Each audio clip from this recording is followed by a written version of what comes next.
spent by the NHS on prescription drugs. That ends the portfolio questions. We now move on to a statement by John Swinney on the autumn budget statement. The Cabinet Secretary will take questions at the end of the statement, and there should therefore be no interventions or interruptions. I'll give a few moments for the front bench to change positions.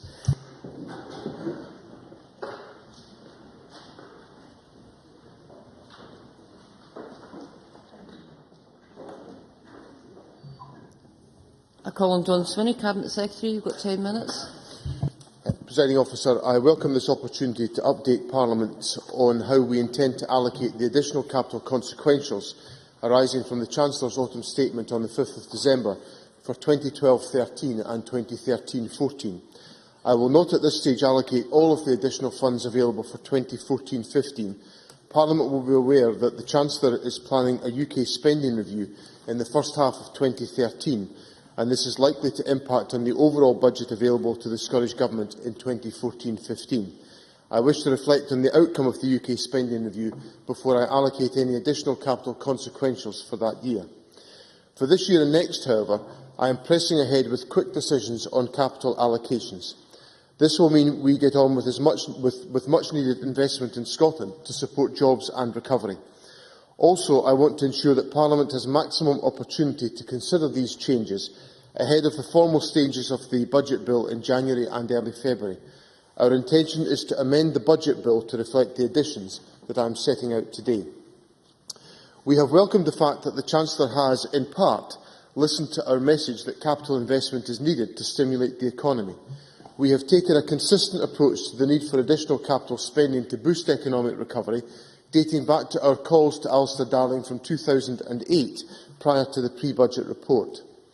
This year, the Scottish Government has written 8 times to the UK Government asking for an immediate capital stimulus to provide much-needed work to the Scottish construction sector and boost local economies all over Scotland. In addition, we have written twice jointly with the other devolved administrations. At a time when public sector investment has been so crucial to encourage economic recovery, additional capital funding would have been very welcome had it come at an earlier stage. Taking into account the budgetary impact of the Chancellor's autumn statement, by 2014-15 we can now expect the Scottish Government's capital budget to fall by around 26% in real terms compared to 2010-11. We have added to the capital DEL provided in our spending review settlement where possible. We are supplementing our capital programme through revenue-financed investment, through switching from resource budgets and through using capital receipts.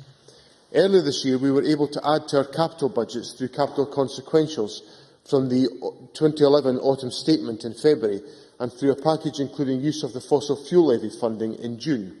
Now I am able to announce further additions.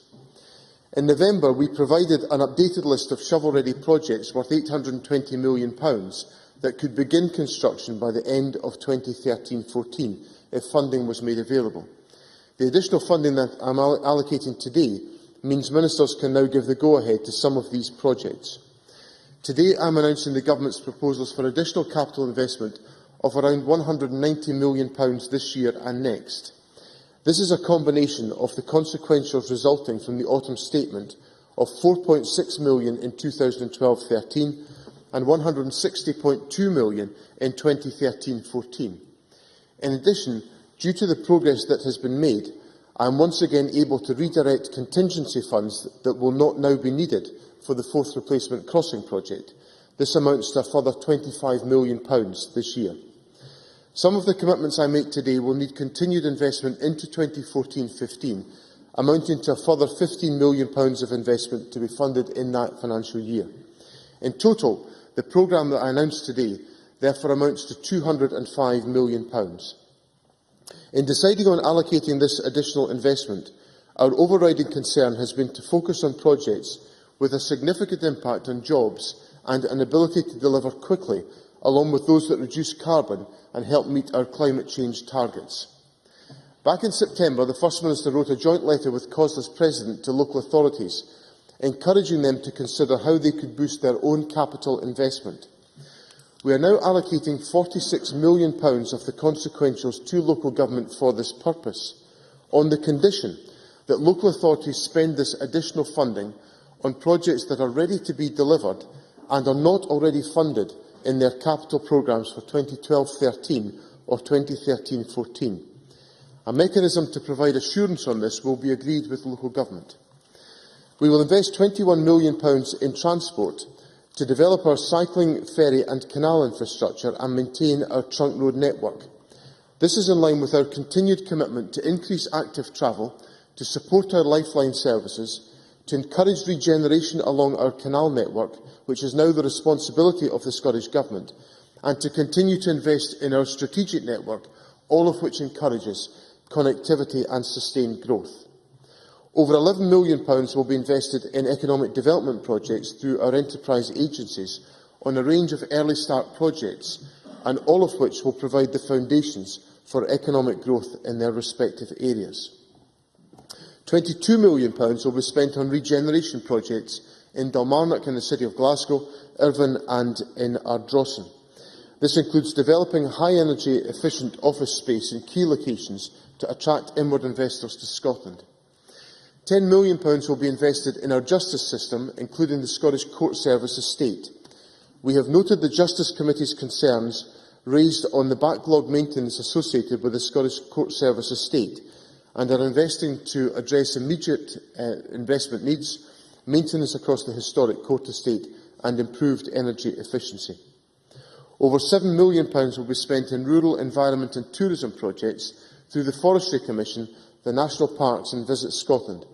Investment in forestry will include work on long-distance paths, which will bring recreational and tourism benefits during this year of Natural Scotland. We will also provide fresh investment in Visit Scotland's network of visitor information centres to ensure our visitors receive a high standard of information provision when they visit in the run-up to and during 2014, when Scotland welcomes the world with the Commonwealth Games, the Ryder Cup and our next year of homecoming. Nearly £7 million will be allocated to culture and heritage projects through the National Theatre of Scotland, Historic Scotland, National Museums of Scotland and Creative Scotland, delivering improvements to cultural venues and maintenance of the existing cultural and heritage estate across Scotland. £10 million will be allocated to maintain our health estate, targeted to further tackle the backlog maintenance identified in the State of the NHS Scotland Estate report, published in February of 2012. Nearly £20 million of investment will be made in further and higher education projects. This will allow us to support the development of the Roslin International Centre for Livestock Improvement at the cutting edge of collaborative academic development, to address pressing maintenance needs in the college estate, accelerate progress on the proposed Kilbeg development on Skye involving Solmor Osteg, ensuring the college continues to be a source of employment and economic and cultural regeneration in an area of low population in Skye, along with investment to allow the Gaelic education sector to expand where there is pressure for growth. One of the highest priorities is taking action on housing in Scotland, which is why this Government is allocating a further £50 million to affordable housing. This is our fourth tranche of additional funding for housing this year, with additions already made in February, June, September and now. We have therefore allocated nearly an extra £200 million to housing this year, demonstrating that where we have an opportunity to invest, this Government does exactly that. This will not only increase the supply of affordable and social rented homes, but also support our construction sector, helping to create jobs and stimulate economic growth. A significant proportion of this investment will commence this financial year, with the majority of projects starting construction in the first half of 2013-14. Taken together, I believe these proposals will create jobs, boost the economy and bring lasting improvements to Scotland's asset base. I have made available a table at the back of the Chamber setting out the profile of these investments. We will work with the organisations involved to provide more detail of individual projects over the coming weeks.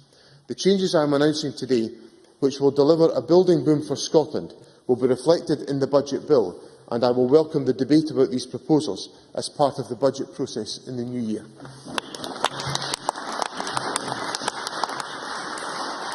The Cabinet Secretary will now take questions on issues raised in his statement. I intend to allow around 20 minutes for questions, after which we move on to next business. Members who wish to ask a question should press the request speak button now, and I call Ken Macintosh. Mr Macintosh. Thank you, Presiding Officer, and can I thank the Minister for an advance copy of his statement this afternoon. Everyone likes to play Santa at Christmas, and I have no doubt that everyone named today who have been shouting up the Cabinet Secretary's chimney will be pleased to hear his news. What is perhaps less clear is what the impact of these decisions will be on the Scottish economy. First of all, there has been some concern at exactly how shovel-ready the Scottish Government's list of projects is. The Cabinet Secretary described his list today, and as I quote, as projects which could begin construction by the end of 2013-2014. That doesn't sound all that shovel-ready to me. Can I ask the Cabinet Secretary when he expects to see the first shovel in the ground, and can he guarantee that all the projects he has outlined will be underway by this time next year?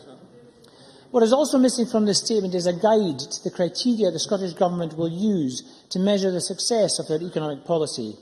Each of these projects may be very worthy in its own right, but it is difficult to get a sense of exactly how many jobs will be created and how the economy will grow as a result of this investment.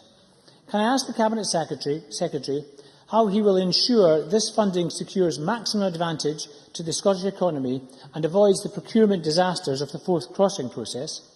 Specifically, can he tell the Chamber whether he is insisting on contracts going to local Scottish small businesses, whether there will be guarantees on the number of jobs generated or secured and apprentices awarded, and whether he will include tax transparency, union recognition and the living wage as part of his criteria? Cabinet Secretary. Presiding Officer, in relation to the impact on the economy and the expectations of employment creation, my estimate would be that the investment I have announced today would support approximately 2,000 jobs across Scotland as a consequence of the investment that has been made. I am not sure which statement that Mr Macintosh was listening to, but what I said in my statement was a significant proportion of this investment will commence this financial year, that's 12-13, with the majority of the minority of monies available this year, with the majority of projects starting construction in the first half of 2013-14. So, in answer to his question, will all these projects be underway in a year's time, then that is halfway through 2013-14, which is precisely what I said in my statement. On the question about the procurement arrangements around the fourth replacement crossing, the effectiveness of the procurement arrangements of the fourth replacement crossing has resulted in the release of an extra £25 million of resources to be deployed on other capital projects because the Scottish Government undertook such an effective and a powerful procurement process on the fourth replacement crossing, which is keeping costs under control and delivering economic benefits to others. And Mr Macintosh, in his peroration, if I can call it that, it certainly wasn't a question, in his peroration, invites me to break every single procurement rule that by law I am obliged to follow. And if the Labour Party is now resorted to trying to get a soundbite out of suggesting the government should break the law, then I think Mr Macintosh should think again. Gavin Brown. Thank you, Presiding Officer. Can I thank the Cabinet Secretary for an advance copy of his statement? And can I thank him also for acknowledging on the record that the money given by the UK Treasury, announced 2 weeks ago, will deliver, in his words, a building boom for Scotland. But what matters most for our construction industry is when the shovels go in the ground, not when the project is announced or indeed re-announced in many cases.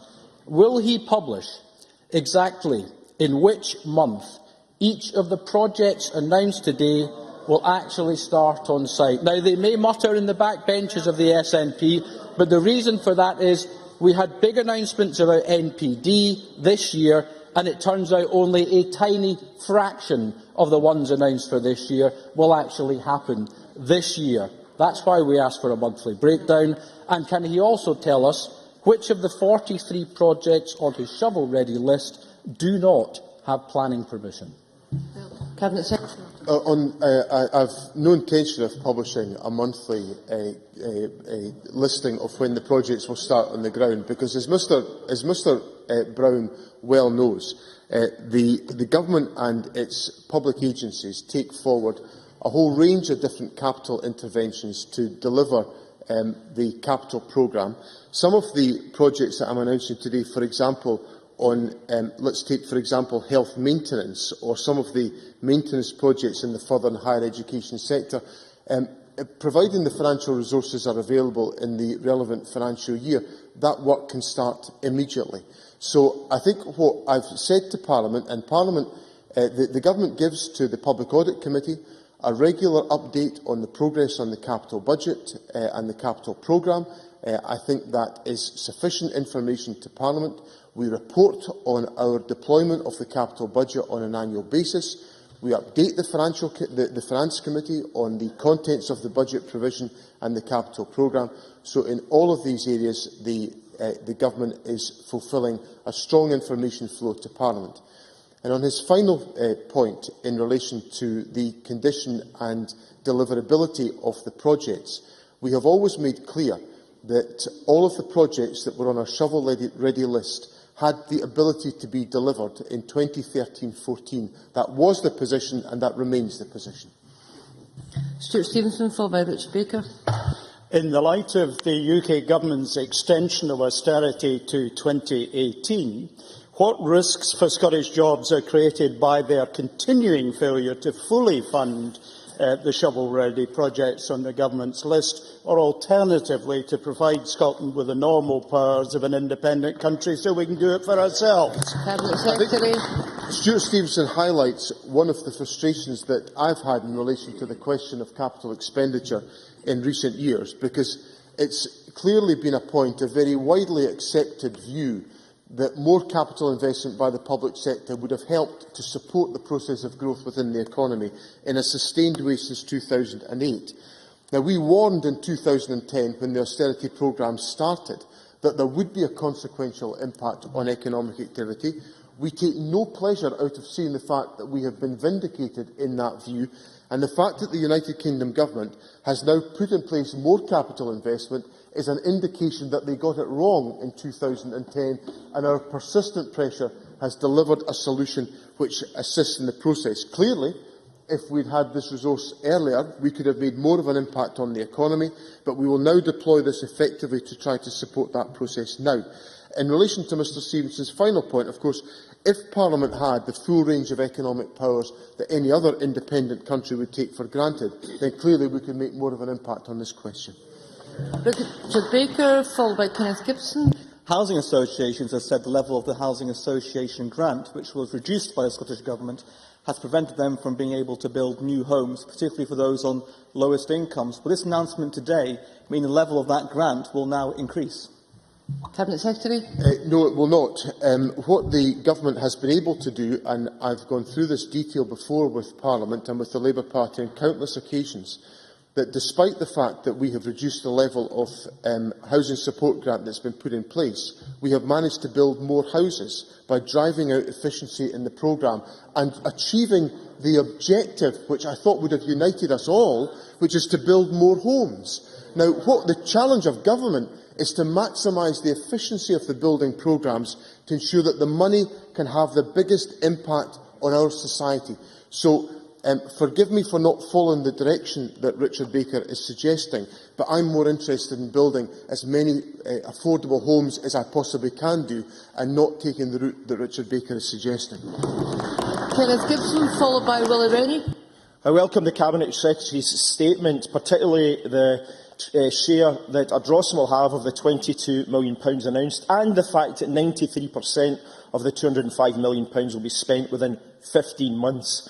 The Chancellor's partial U-turn still We get leaves a question, Scotland Mr Gibson. with a 26% cut in capital budget. Does he agree that the UK Government should focus even further on capital investment and employment rather than austerity and stagnation, as suggested by people such as Nobel laureate Joseph Stiglitz and Professor David Blanchflower? Cabinet Secretary. But I think I've made no secret of the fact that I believe the balance of United Kingdom economic policy has been wrong. We have seen some welcome changes in the last few weeks, with the UK Government recognising the significance that has to be attached to capital investment projects. We will pursue those and clearly continue to encourage the UK Government to take a more balanced view to its economic policy, particularly given the fact that the Office for Budget Responsibility has downgraded so significantly the forecasts of economic growth within the United Kingdom, which I think provides the evidence that suggests the UK Government should take a different course of action. Will Rennie, followed by Jim Eadie. I thank the Finance Secretary for an advance copy of his statement, and in particular I welcome the very positive news about the extra finance for housing. I think that's very positive. Many of the shovel-ready projects included in the November list have been excluded today, however. And I just want to get an understanding about his decision-making process and why he prioritised these issues rather than the A96, the A68, the health centres in Aboyne, Inverurie and Stonehaven. Why were those projects less important than the ones he's announced today?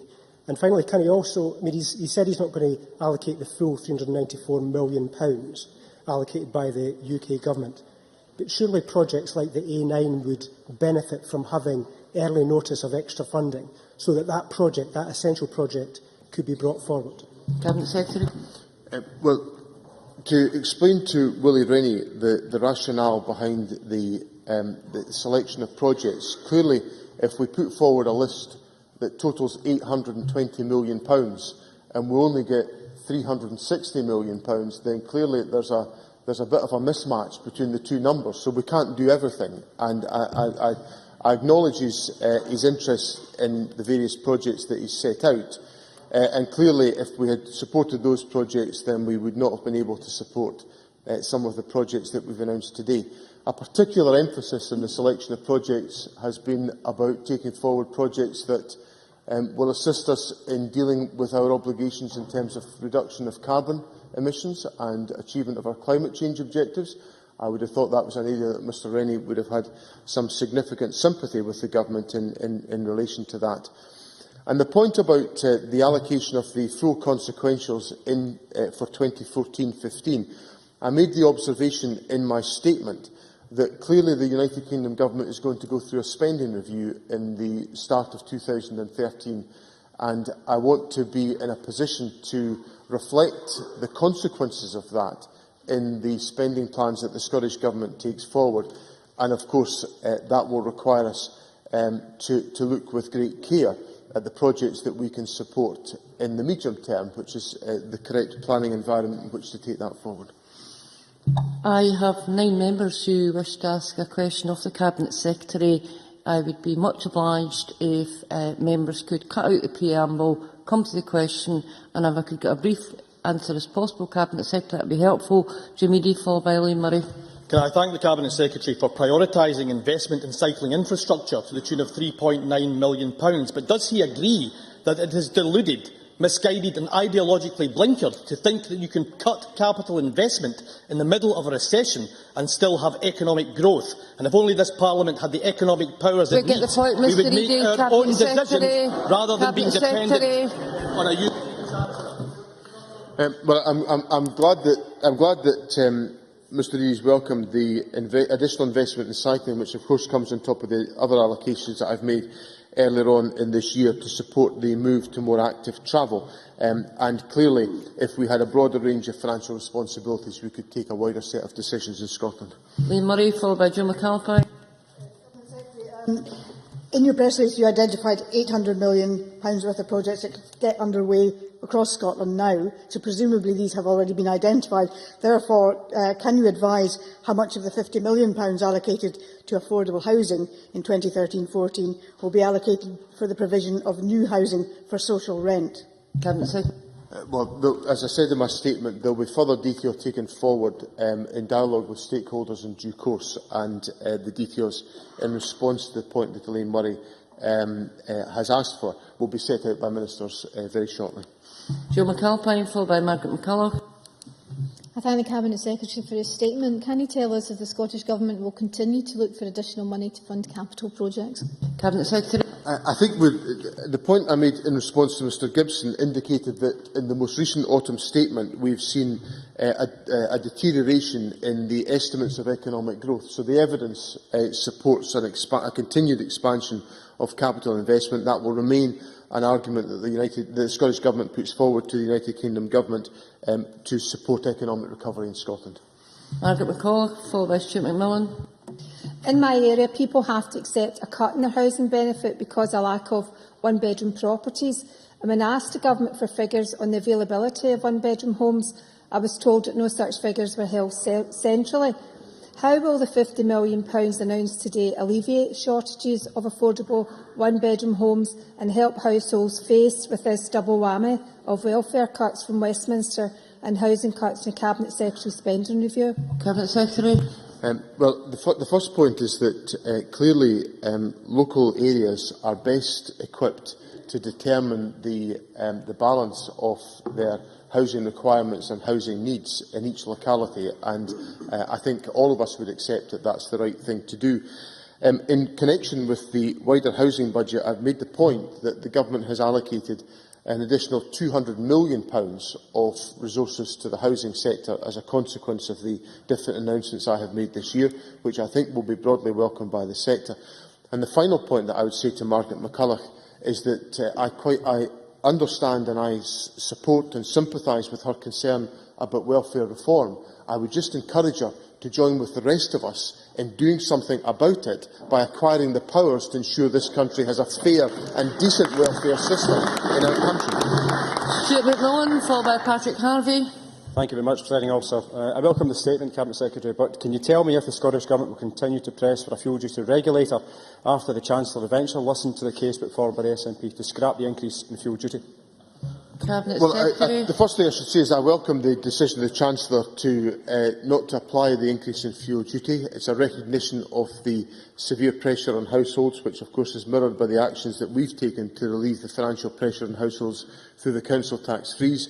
The Government continues to press for a fuel duty regulator, which is a fair and sustainable approach to this particular issue. Patrick Harvey, followed by Jenny Mara. Thank you. I'm happy to welcome the commitments to social housing and to active travel, but did the Cabinet Secretary at least consider using some of this money to partly reverse his own revenue to capital shift, allowing him to match inflation for public sector pay in 2013-14 and see an end to real terms pay cuts? Cabinet Secretary. I acknowledge that technically the point that Mr Harvey makes would have been feasible for me to undertake, given that I could have relaxed the requirement on revenue to resource to capital transfers. I think the difficulty that I face is that I have to ask public sector workers to work with us in terms of dealing with the significant financial pressures that we face. My priority in all of this has been to maximise public sector employment as much as I possibly can do, given the constraints that have been applied to our budget, and that will remain the stance that I take forward. But I do acknowledge the pressure that public sector workers have to experience because of pay constraint, but I would remind Mr Harvey that the Government has in fact, in its pay policy, provided for an increase in public sector pay, and I think that's been reflected in settlements being offered by other sectors of the public sector in Scotland. Jenny Mara, followed by Mary Scanlon. Which of the 5 Dundee shovel-ready projects will go ahead? And can the Cabinet Secretary guarantee today from this funding that Dundee shovel-ready projects will go ahead? Cabinet Secretary. There'll be further detail will be shared with Parliament by ministers in due course as we set out the detail. Of course, there are a number of projects that have come forward from the City of Dundee to be addressed. I'm sure that the City of Dundee will benefit from the announcements that I've made today. And I can also just remind Jenny Mara, because I know how enthusiastic she is about complimenting the Government on the commitments that we make to the City of Dundee, that the waterfront development that is going ahead in the City of Dundee today at fantastic pace and tremendous activity is of course financially supported by the Scottish Government. And I know she'll want to put a press release out about that to compliment the Government about it. And of course the Government is a strong financial supporter of the V&A Museum in Dundee as well, which to which we gave a big financial commitment. And if my memory serves me right, I seem to remember one of Ms Mara's press releases telling us that we'd never support it in the first place. Mary Scanlon and finally Malcolm Chisholm. The Government shovel-ready list included over £300 million for health. Why does health only get £10 million today, which is 1% of the £1 billion identified for backlog maintenance? Cabinet Secretary. Well, as Mary Scanlon will know if she looks at all of the funding arrangements that we put in place in the round for the health service, that the government has given very strong financial support to the health service. The health service has had an increase in the budget that's been available by passing on the Barnett consequentials as part of the budget settlement that I announced in September, and we have of course given that commitment for the duration of this Parliament. And the government will take a whole host of different opportunities to strengthen the investment in the maintenance issue for the health service. We made previous announcements in that respect in earlier announcements that I made back in February, where we strengthened the maintenance commitment that was available for the health service, and the government will continue to look for opportunities if the opportunities present themselves. Malcolm Chisholm. Presiding Officer, the three announcements during the last year of extra money for housing haven't changed by one iota the government's previously announced objective of 6,000 affordable homes a year. How will today's announcement of £50 million extra change that target of 6,000 affordable homes a year? Cabinet Secretary. Well, if I can remind Mr Chisholm that at the time of the spending review in 2011, and shortly before that, a number of stakeholders said that the government would have to allocate about £610 million to deliver the commitments that we had to build 30,000 affordable homes over a 5-year period. We have, of course, gone beyond that, and we've just gone beyond it again today by additional resources. So I'm very confident that the government's commitment on housing will be fulfilled. We have, as a consequence of the 4 announcements I've made during this calendar year, increased the housing budget by £200 million, which I think will be welcomed within the sector. Thank you very much. And that concludes questions to the Cabinet Secretary on the autumn statement. And we'll now move to the next item of business, which is a debate on motion number 5229 in the name of Nicola Sturgeon on the Water Resources Scotland Bill. And I would invite members who wish to speak in the debate to press their request to speak buttons now or as soon as you have a moment. Cabinet Secretary, if you are ready, you have 13 minutes when you are ready. Thank you very much, Presiding Officer. I'm very pleased to open this debate on the general principles of the Water Resources Scotland Bill.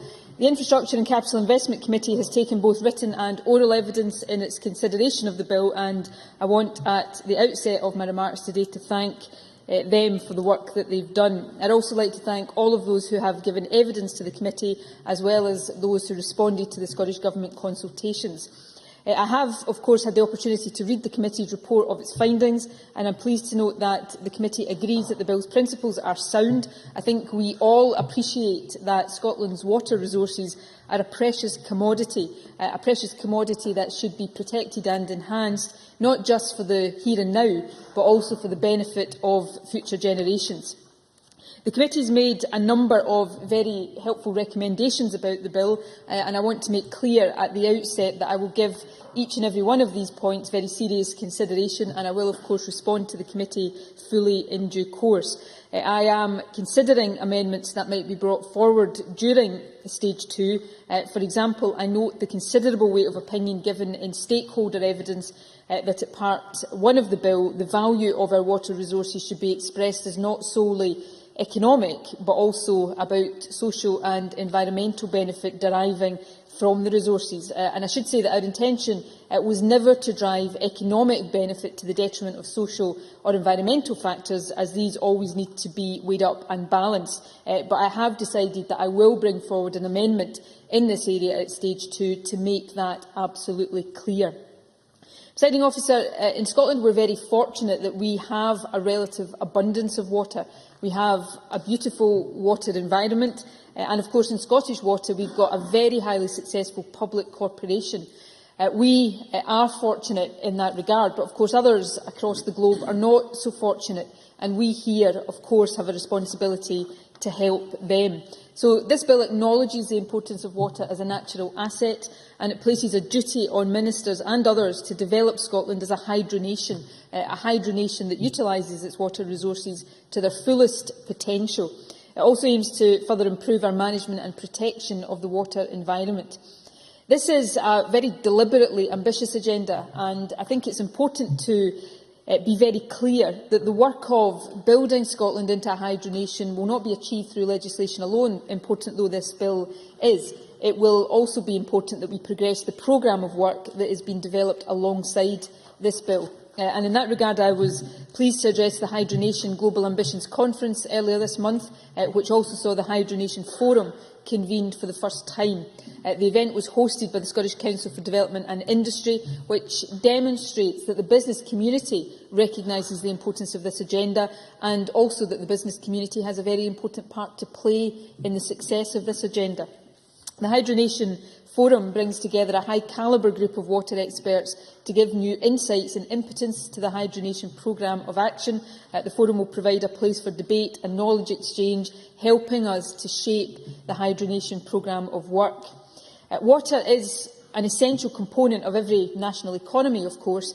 Its good management is critical to the delivery of the sustainable low-carbon future that we all aspire to. However, we've got to be mindful that 1 in 8 of the world's population don't have access to clean water. 2.5 billion people live without basic sanitation. And as the world's population continues to grow, and with the impact of climate change, water availability is going to become even more critical. Scotland clearly has a responsibility to bring our expertise to bear for the benefit of the global community. We have built up knowledge and expertise that could be, I believe, can be beneficial elsewhere. Yes. Neil Findlay. I couldn't disagree with what the Minister said so far, but I'm sure she'll agree that the fact that many in the world don't have access to water concerns people across the globe. But there is also a concern that many transnational corporations see the provision of water as a tremendous opportunity for business opportunities in the developing world that will control such an essential resource. I'm sure she would join me in trying to ensure that there is no exploitation of countries like that when they're trying to provide clean water for themselves. Well, I do take that point, and perhaps when I come on to the section of my speech about the section in the bill to do with abstraction of water, then Neil Findlay will see that in the way we intend to manage our own resources, we're seeking to show a good example to those across the globe. And I think the responsibility we have here to use the resource we have, but also the expertise that flows from having that resource to help people around the world, is one that I hope we could all agree on. I was going to come on to a specific example of how we are doing that. Scottish Water, SEPA and the James Hutton Institute are already working with the Government of Malawi. These water experts are discussing the management and governance of water and wastewater, and they have the full support of the Scottish Government in that endeavour.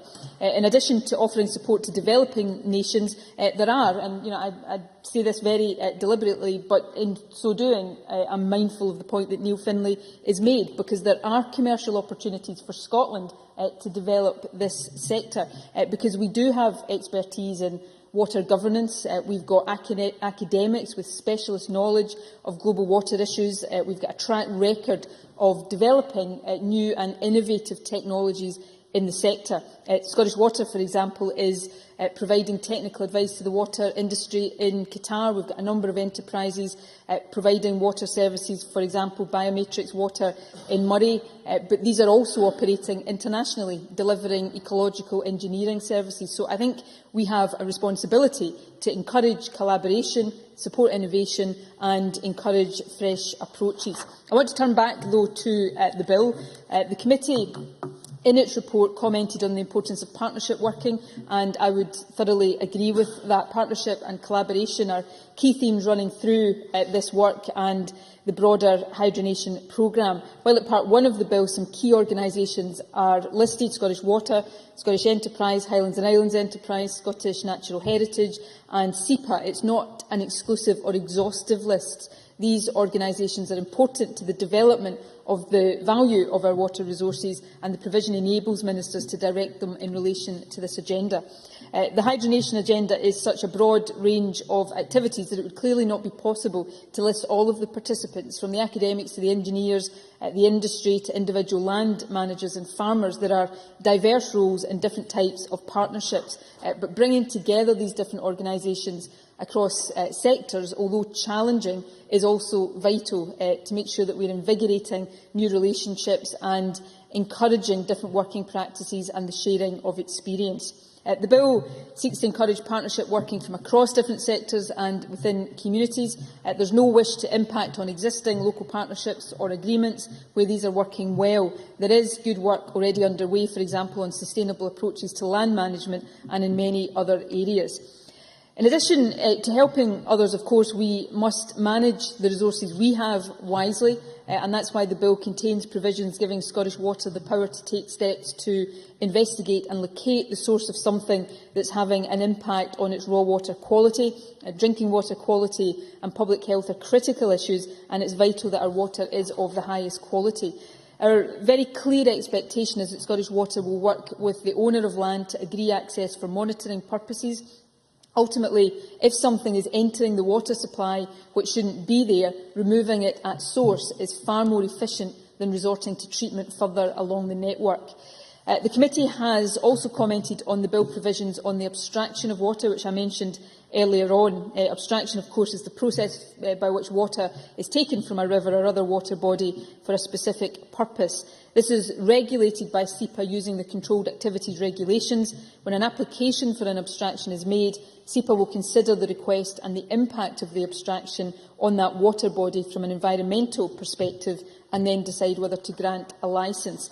But we have taken the view that that environmental focus, although important, is not sufficient, and that is why we have inserted the abstraction provisions in the bill. I do appreciate that the late inclusion of the abstraction regime in the bill meant it didn't form part of the formal consultation process. However, officials have been in discussion with stakeholders to explain the background and provide reassurance about the intention behind the provisions. I want Scotland to continue to be a great place to do business. We want new enterprises to be attracted to Scotland, and as a relatively water-rich country, it may be that increasingly we see businesses that are heavy users of water wanting to move into Scotland. So while we want to encourage business growth, it's also, yes, of course.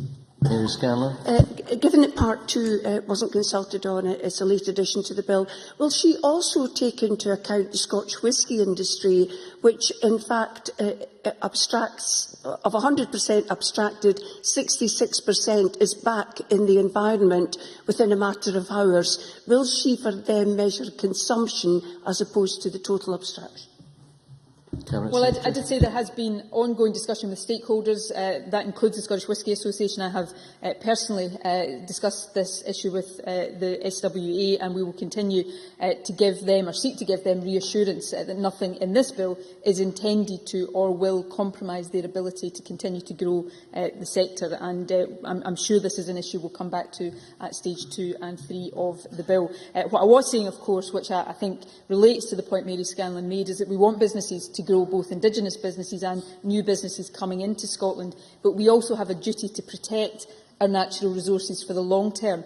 And it is important to point out the threshold in the bill is 10 megalitres a day. An application will only require to be made where the abstraction is over 10 megalitres per day, and it's at that level that ministerial consent will need to be sought. And that is precisely to enable ministers to consider if that abstraction is in our wider and longer-term interests if it's in the right location, with the right infrastructure, business and other support. It won't alter SEPA's role as the environmental regulator. The controlled activities licence will have to be sought in the usual manner, but it will enable ministers to take a broader view and look to the future, a future where our water assets will be increasingly valuable in a world of growing water scarcity. If I can briefly, in the time I have left to me, Presiding Officer, move on to Scottish Water, which, as we all know, is a highly performing public sector organisation, and we intend to ensure that it continues to be a highly performing public sector organisation. The challenge for Scottish Water is not just, though, to maintain high standards, but to continue to drive forward with efficiency and improve water quality and wastewater infrastructure. The current programme of investment runs till 2015, but Scottish Water as a business must look far ahead, anticipating risks and opportunities for its business. Changing weather patterns, population, climate change will all impact on its network. So this is about ensuring the resilience of the infrastructure and building new capacity where it's needed. Resilient infrastructure is vital, and Part 7 of the bill therefore deals with water shortage situations. If I can conclude, Presiding Officer, by saying again, as I said at the outset, that I appreciate the report that the committee has prepared at stage 1 of this bill. A number of issues were raised. I will consider all of those issues. I've given an indication today of one amendment that I intend to bring forward at stage 2, but I will be listening carefully to points made in the debate and feeding that into the consideration of our further approach to stage 2, and I'm looking forward to the debate that will follow. Many thanks. We are quite tight for time today, and in order to protect open debate, speakers and invite members to stick to their time, including interventions. I now call on Maureen Watt. 9 minutes, please, Maureen. Thank you, Presiding Officer. The Infrastructure and Capital Investment Committee welcomes the introduction of the Water Resources Scotland Bill and has agreed to recommend to the Parliament that the general principles be agreed to. In our Stage 1 report, we set out how we arrived at that conclusion. The committee received evidence covering a wide range of water interests, including domestic and commercial water users, environmental and energy bodies, industry specialists, engineers and academics, plus, of course, Scottish Water, and I thank all those who gave written and oral evidence to the committee, hosted our visits to their premises, and also to the clerking team for their sterling support. This evidence supported the basic premise of the bill that, whilst we are fortunate to have such an abundant water resource here in Scotland, we must recognise more fully the value of this resource and learn to make more efficient use of it. As the committee heard in evidence, the bill, together with the Scottish Government's hydro agenda, will put Scotland at the forefront of water policy making in the developed world. And the benefits for Scotland could be substantial. In the global context, there is growing stress being placed upon the world's water supply due to an ever-increasing global population. As a result, many countries are becoming more and more interested in finding ways to make better use of what water they have. The committee has heard about the work that Scottish Water is already doing through its international operations, where it has won consultancy and training contracts in Canada, Ireland and more recently in Qatar. And to answer Neil Finlay's point, he will find that the University of Dundee's UNESCO Centre for Water, Law, Policy and Science is, for example, working with countries along the Euphrates River to get some agreement on water abstraction. And I think Scotland's expertise in water matters is clearly in demand, and the bill recognises this. There is an opportunity here for Scotland to develop what it is already good at doing in the water sector, to continue to grow its expertise in sustainable water management and to increase its competitiveness on the world stage. Neil Finlay.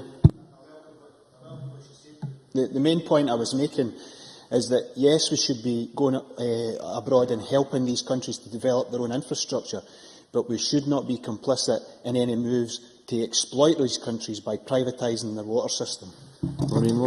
Well, that's another point that Scottish Water are doing overseas, insofar as they are helping countries precisely with that, in terms of not so much about infrastructure really, but about how countries determine the governance of their water supply, and that's very much part of what Scottish Water are doing. In terms of the abundance of our water resources, it's probably fair to say that Scotland is the envy of the world. After all, we tend to be very good at managing our liquid resources. Other countries just seem to bottle it, but we bottle it and export it, but we do lots of other things with our water as well. The committee is in agreement that the bill will go some way to establish a framework which will allow us to make the most of our water resources.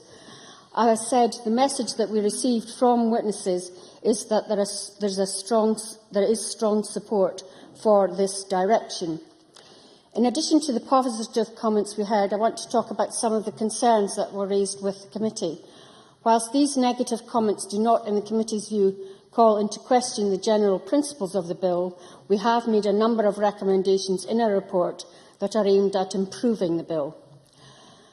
As the Cabinet said, the almost unanimous view from witnesses was that the bill appears to place too much emphasis on developing the economic value of water and does not say enough about environmental and social considerations.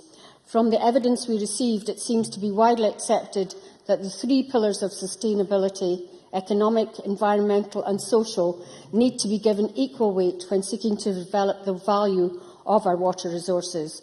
The committee agreed that if the bill is to specify economic value, then why not also include environmental and social as well? And I welcome what the Cabinet Secretary has said today in giving a commitment to bringing forward an amendment on that point.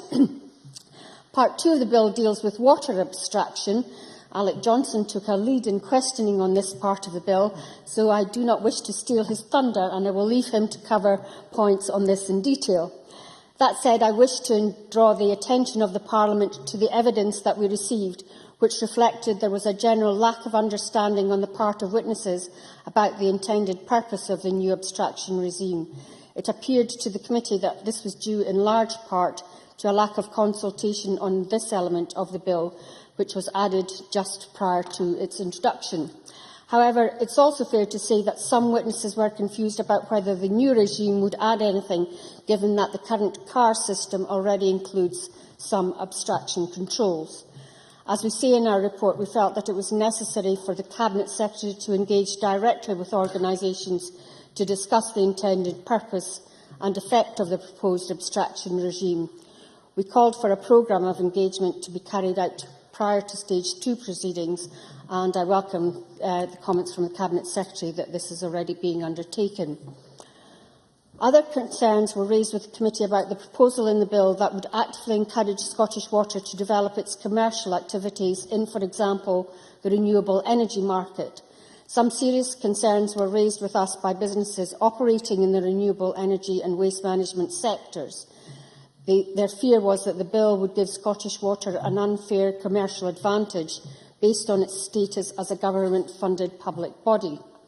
The committee examined this issue in detail and questioned the Water Industry Commission for Scotland, the water regulator, as well as the Cabinet Secretary about these proposals in the bill. We are content with the assurances we received. It seems clear to us that the intention is that Scottish Water's non-core activities will be entirely separate from the core services for which it receives public funding. Thus, there is no question of public funding being used to support Scottish Water's commercial activities. Of course, it is the responsibility of the WICS to regulate Scottish Water's activities, and we as a Parliament will have a continuing scrutiny role in ensuring that the regulator continues to do its job properly. Finally, I want to touch on the wider context of the bill and the hydronation agenda. In considering the bill, and particularly the expansion of Scottish Water into commercial and international markets, we must have regard for the interests of water customers in Scotland. We must seek to ensure that water customers are protected. Also, there is scope to go further, for example, by enabling benefits derived from the development of Scotland's water resources to be passed on to customers in the form of lower bills. The Cabinet Secretary has indicated that the bill and the hydronation agenda should bring positive benefits for customers both directly and indirectly. We, as a committee, will wish to focus on the interests of the customer, and we have an ideal opportunity to focus on this as we move towards the next water regulatory period, which runs from 2015. The objectives set out in the early part of the bill and in the hydronation agenda are ambitious and require substantial coordinated action by the government and other public bodies in order to achieve them. If the bill is passed, then my committee will take a close interest in these activities. It's the committee's wish that the new prominence that is given to issues relating to the water environment must give rise to substantial gains for the Scottish people. Our debate today coincides with moves at EU level to encourage greater efficiency in water use. The Commission's Water Blueprint has just been announced, and disappointing results for the implementation of river basin management plans under the Water Framework Directive. Only 53% of Member States have implemented these plans. All this means that Europe needs to do more in order to use its water resources sustainably and efficiently. If Scotland can play its cards right, it can show the way to the rest of Europe. Presiding Officer, when this bill was published under the previous Cabinet Secretary, there was great media interest in the idea of exporting water, pumping it south or tankering it abroad. But this did not exercise us greatly. However, we have learned that we export a great deal of virtual water. Our food and drink exports, whether it's beef, lamb, etc., require rich grassland, as you, Presiding Officer, know. Salmon, whisky and beer and other products require lots of water, and this means that we do export, indeed, a great deal of virtual water. It's amazing what you learn in this place. Presiding Officer, on behalf of the committee, I recommend that the general principles of the bill be agreed to. Thanks very much. I now call on Richard Baker. 9 minutes, please. Thank you, Presiding Officer. Can I begin by congratulating the committee on its work on the Water Resources Bill, as is evident from the convener's speech, which we just heard, and from the report itself. The committee has been diligent in its scrutiny of the legislation. It's highlighted the key issues, those areas which do require more work by ministers, and those proposals which, in a largely uncontentious bill, have been most disputed. And I believe it's broadly reached the right conclusions. We should support the general principles of the bill, and while there are issues to resolve, we'd agree the effects of the legislation will be largely positive. And I think it's also fair to say this bill does not live up to the expectations there may have been for its significance. Many people will have been expecting something a bit more momentous, given the language used by the First Minister when it was first announced. As ministers argued, this legislation would have a transformational effect on Scottish water and its impact on our economy and the way we protect and promote the huge natural resource we do have in Scotland's water. We were told ministers had increased their ambition for the bill, and in June the Times reported that the First Minister had decided Scottish Water should be run as a public benefit corporation along the lines of Network Rail. But none of this has come to pass. Ministers have rafted back from these indications, and they are wise to do so, because while other parties have argued, and may well argue again today, that changing the structure and ownership of Scottish Water would release significant funds for the Scottish Government, and Mr Johnson is already commenting on this from a sedentary position, it's far from clear, in fact, that this would be the case, nor is there clarity on what impact it would have on the block grant under Treasury rules. So while the hydronation policy itself may well be described as ambitious, I'm not sure this terminology is right for the bill. What we have is a bill which places a duty on Scottish ministers to take reasonable steps to progress the hydronation agenda. Now, I remain to be convinced legislation is really necessary on that point, and indeed the committee notes in its report that the specific duty on Scottish ministers to develop the value of Scotland's water resources does not actually place new powers or responsibilities on them. But having said that, the hydronation agenda is one we can broadly support. It's right to take steps to maximise the economic and environmental potential of management of our water resources and to promote our expertise in their management internationally.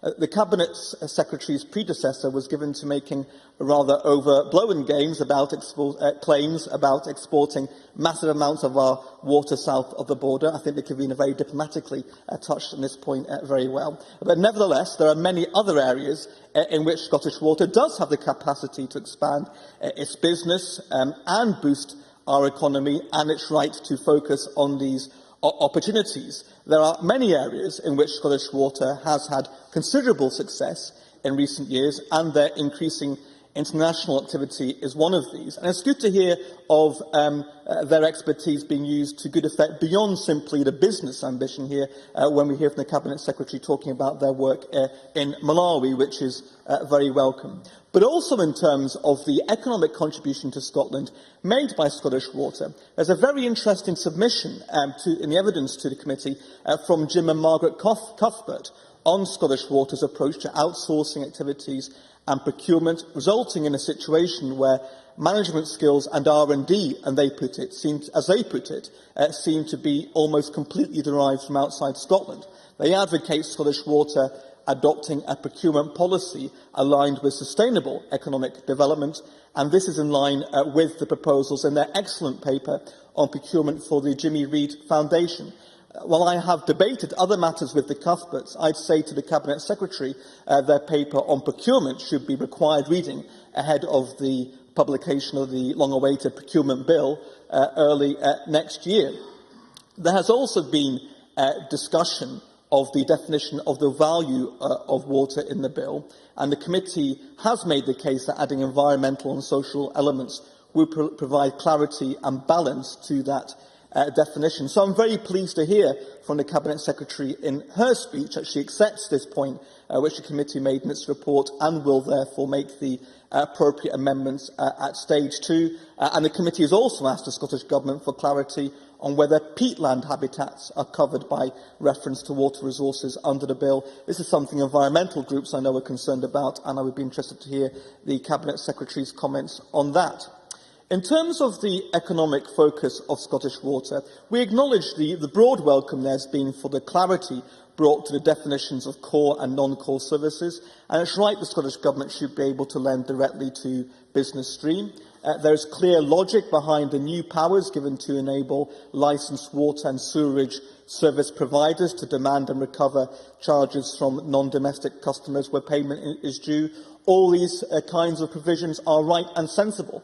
But in a number of other areas of the bill, there are further questions to be asked on the purpose of legislation. There are very laudable intentions behind many of the provisions, for example, on the maintenance and indeed improvement of water quality and the protection of the sewerage network through ensuring that businesses responsible for the blockage of the network are responsible for these costs.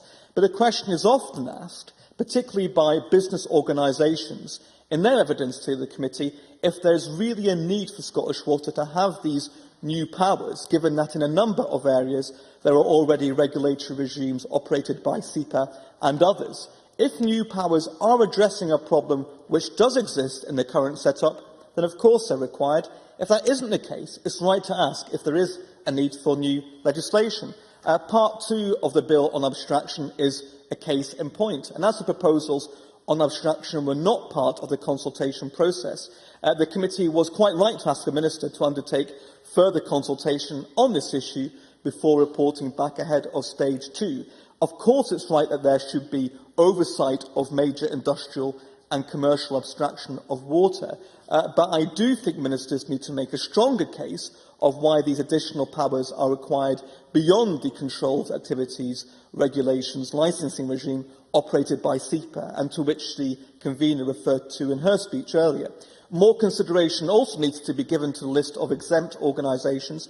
Mary Scanlon pointed to the example of the Scotch Whisky Association, who have made very strong representations on this issue as well. The committee also reported there was little understanding of why the threshold of 10 megalitres for abstraction requiring ministerial approval had been set, so further clarification on the logic of this will be useful as well. Other provisions in the bill on water shortage orders and common maintenance of private sewage treatment systems are sensible, and it does seem to me they'll improve on regulations already in place.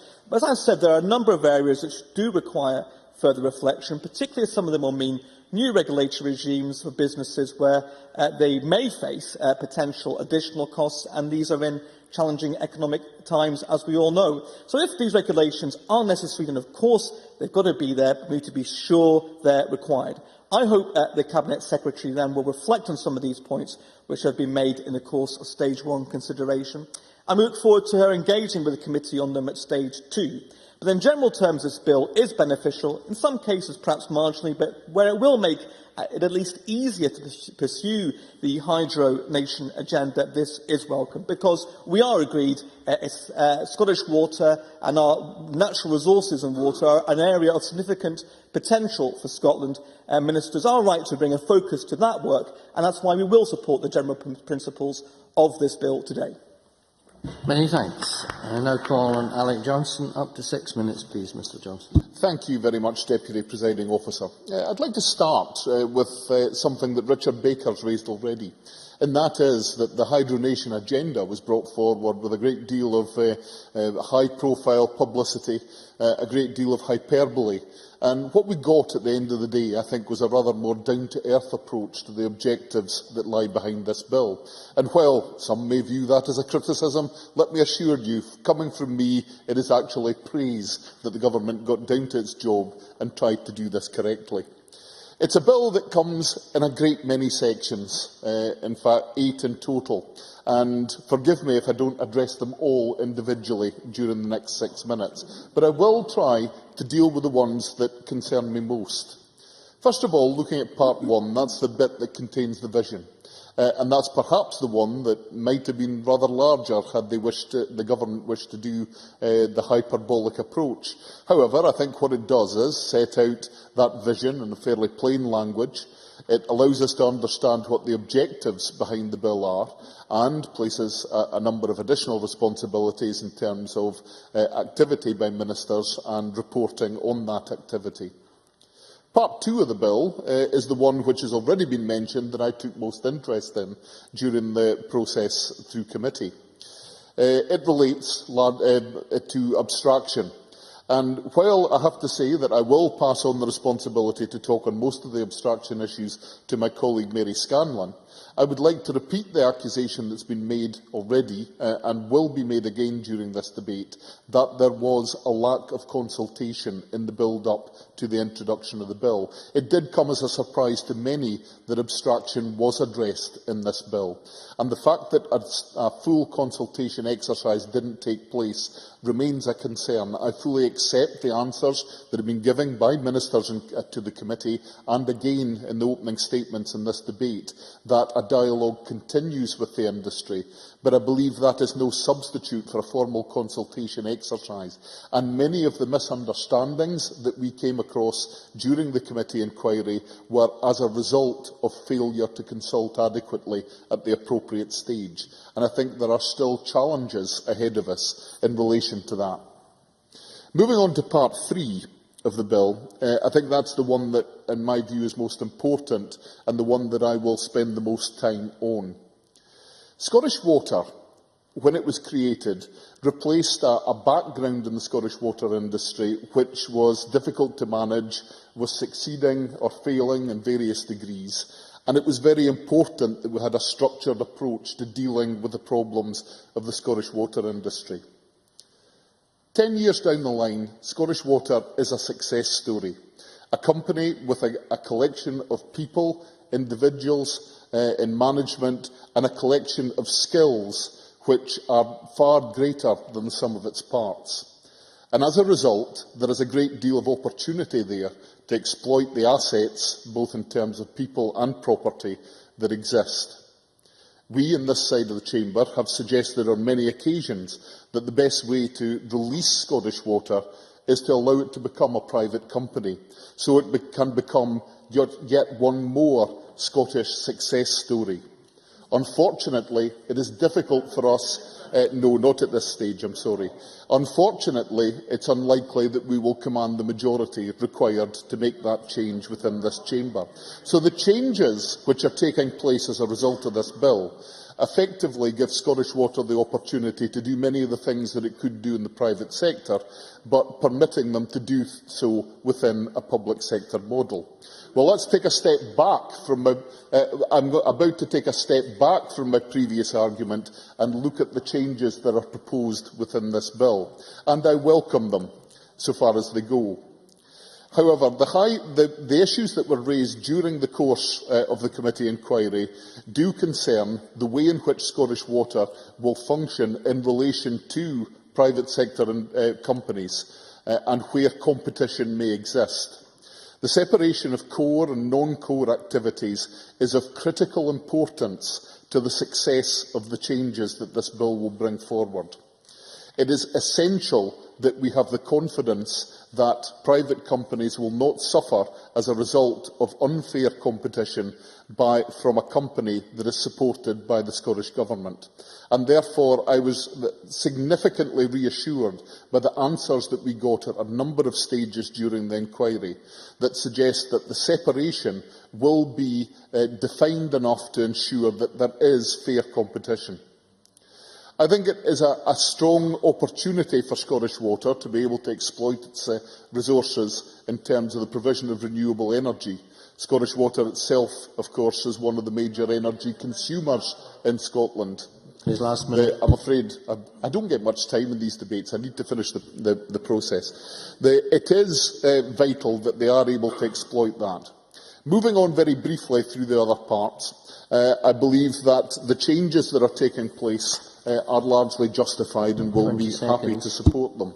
It is ironic, perhaps, that we come to the Part 7 of the bill, which relates to water shortage orders. And while I believe that there may, at some point in the distant future, be days when Scotland once again experiences a water shortage, it's certainly not happening at the moment. I hope and dearly look forward to the day when we can test these terms within this bill, but I don't see them happening. Thank you very much. Now call on Jim Eadie to be followed by Margaret McCulloch. Up to 6 minutes, please. Presiding Officer, in a nation blessed with as many natural resources as Scotland, water has a special place as perhaps our most precious and important of all. Scotland's relationship with water is deeply ingrained in our national psyche. It provides us our drinking water, is home to our fish and sustains our rich and varied natural habitat. It provides a focus for leisure and recreation, and it is vital to life, to our environment and to our economy. The Scottish Government's ambition, therefore, to make Scotland a hydro nation reflects the importance we place on our water resources. And as Scotland seizes the opportunity to lead the world in tackling climate change, we also have an opportunity to demonstrate leadership in meeting the challenges that the management of water resources presents across the world. Now, the Water Resources Scotland Bill will place a clear and explicit duty on the Scottish Government to develop the value of Scotland's water resources, and Scottish ministers will have additional responsibilities, as the Deputy First Minister set out, to take such reasonable steps as they consider appropriate to ensure that this is done. The bill will help ensure that Scotland's water has a sustainable future and will underline the worldwide contribution Scotland has to make, as previous speakers have outlined, in areas such as water technology, governance, management and regulation, and will play an important role in cementing Scottish Water's international profile as a leading player in the water sector. Notwithstanding specific concerns which I and other members will have about the need for infrastructure investment in our local communities, Scottish Water delivers one of the UK's largest investment programmes for the lowest household bills. It will remain a successful, innovative and public corporation. The bill confers on Scottish Water the ability to do anything that it considers will assist in the development of the value of Scotland's water resources, and proposes a new duty to take reasonable steps to develop its property, assets and expertise in order to promote the next generation of renewable energy. The bill will ensure that there is clear and adequate separation between Scottish Water's core and non-core functions, providing protection from increased bills to customers. And during the committee's consideration of the bill at stage 1, we heard evidence that profits from the non-core business could be used to subsidise Scottish Water's core functions and to reduce bills, possibly, for customers. However, it is vital that the customer does not pay in the form of higher bills for any shortfall in any of the functions of its non-core business. I questioned the Cabinet Secretary on this very point, and I was pleased to receive her assurance that, and I quote, Scottish Water's regulatory regime are very clear about the protection of core services and stipulate that nothing in the non-core part of Scottish Water's services should be subsidised by the money that people pay for water and sewerage services. Rather, Scottish Water's commercial activities should support the Scottish Government's overall purpose to increase sustainable economic growth and in support of the strategic objective to make Scotland greener. Now, specific concerns were raised by a number of key stakeholders in the call for evidence regarding the environmental impact made by Scottish Water, a point that was well made by the convener of the committee in her speech earlier this afternoon. RSPB Scotland pressed the importance of creating a clear requirement within the bill to ensure that any use of Scottish Water assets for renewable energy generation is sustainable and balances social and environmental impacts, a point that was also mirrored by Scottish Environment Link, who stated that it is crucial that any duty on Scottish Water to develop the value of water resources must ensure that development is sustainable, including sufficient provision that development of assets achieve the correct balance between the social and environmental impact. And again, I note from the evidence we took at committee from the Cabinet Secretary that she said that the current definition of value notes the importance of economic contribution, but not to the detriment of other functions such as environmental or social benefits. Scottish ministers will expect Scottish Water to deliver its core functions with increasing efficiency, as has been stated earlier, and at a standard that the people of Scotland expect and deserve. This impacts on every aspect of Scottish Water's business, from corporate governance and accountability right down to the very infrastructure which serves our local communities. Now, in my own constituency, I have been contacted by constituents in the Shandon area who have suffered from no less than 4 serious flooding incidents with sewage-soiled water in the last 16 years. These floods have arisen because of limitations in the actual physical capacity of the existing infrastructure. Scottish Water have admitted in an email to me this week that Scottish Water would require to carry out a capital investment project to provide additional storage or upsize the existing sewer. But as yet, Scottish Water has refused to place these properties on the internal flood register. They've stated that in order to qualify for inclusion, a property must be assessed as being at risk of flooding during a 1 in 10-year storm event. A previous event in July 2011 was assessed as being a 1 in 331-year event. Given that this has happened 4 times in the last 16 years, this is understandably difficult for my constituents to accept, and I'm sure that others in the Chamber face similar issues. So there are issues for Scottish Water in terms of accountability, and I do raise the concern that Scottish Water themselves are the judge and jury in their own court when it comes to investment decisions. So is there no place for independent scrutiny of their assessments? Further clarification on that point, I'm sure would be welcomed by MSPs and the people we represent. As Scottish Water take on new and onerous challenges to develop our most precious and natural resource, they must not be allowed to forget their obligation to customers and people in my constituency and across the country. Many thanks. We now move to Margaret McCulloch, to be followed by Adam Ingram. Up to 6 minutes, please. Thank you, Presiding Officer. Water is more than a prized natural resource. It is an essential that we cannot do without, and it is a resource that key industries like agriculture, food and drink, manufacturing and the energy sector all depend upon. We should never underestimate the value of our water, but equally its value should not simply be measured in pounds and pence, or even just in terms of what water can contribute to the economy. The sound management of Scotland's water resources brings social and environmental benefits that are not easily quantified, but are nonetheless important to who we are and how we live. Too many people around the world confront barriers preventing them from accessing clean drinking water, let alone accessing water for any other purpose.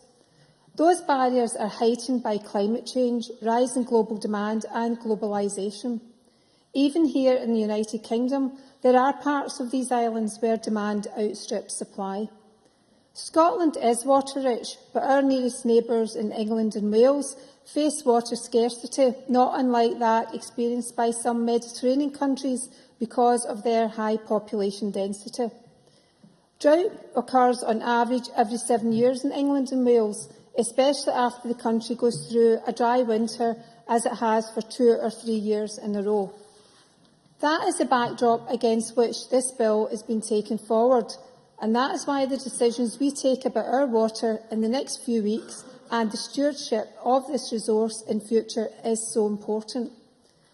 This bill should lead to a framework not just for managing our water, but for realising the full value of the resource and doing so for the benefit of Scotland.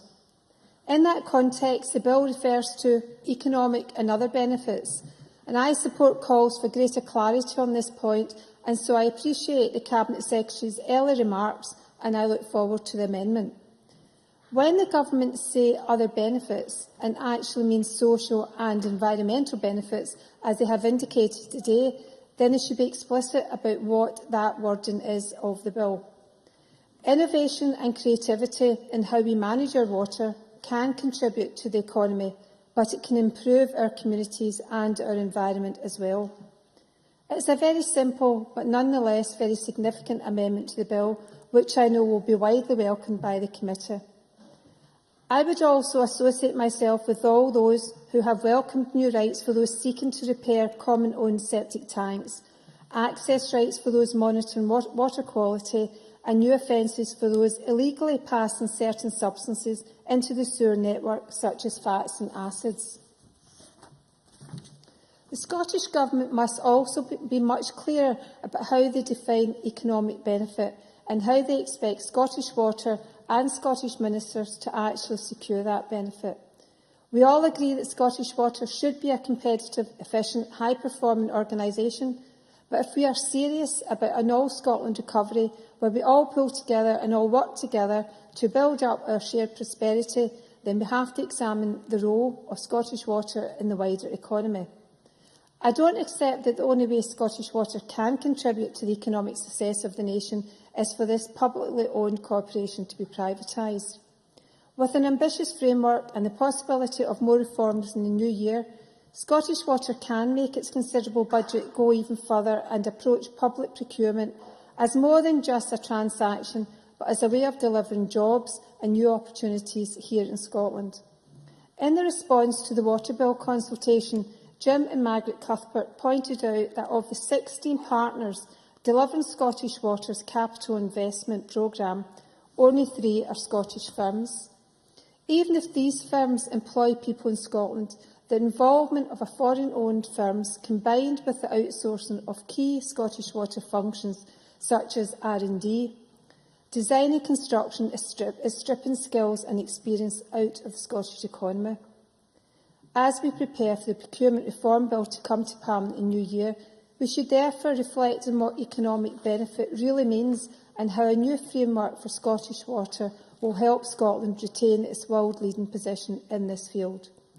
Presiding Officer, many of the contributions to the consultation on this bill, as well as the committee's evidence session, have, in my view, been very thoughtful and very helpful. I hope that the Government will continue to take those points on board, particularly around what terms like value and economic benefit really mean. Scotland's water is one of our greatest and our most abundant natural resources.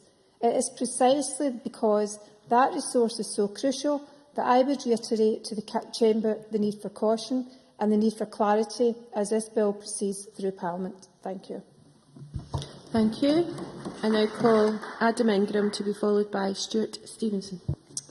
Thank you, Presiding Officer. I think it's fair to say that the Water Resources Scotland Bill is not the most controversial piece of legislation that has been considered by this Parliament and its committees.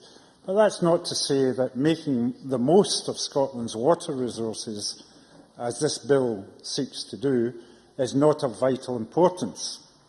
As with our other natural resources, Scotland is a lucky country.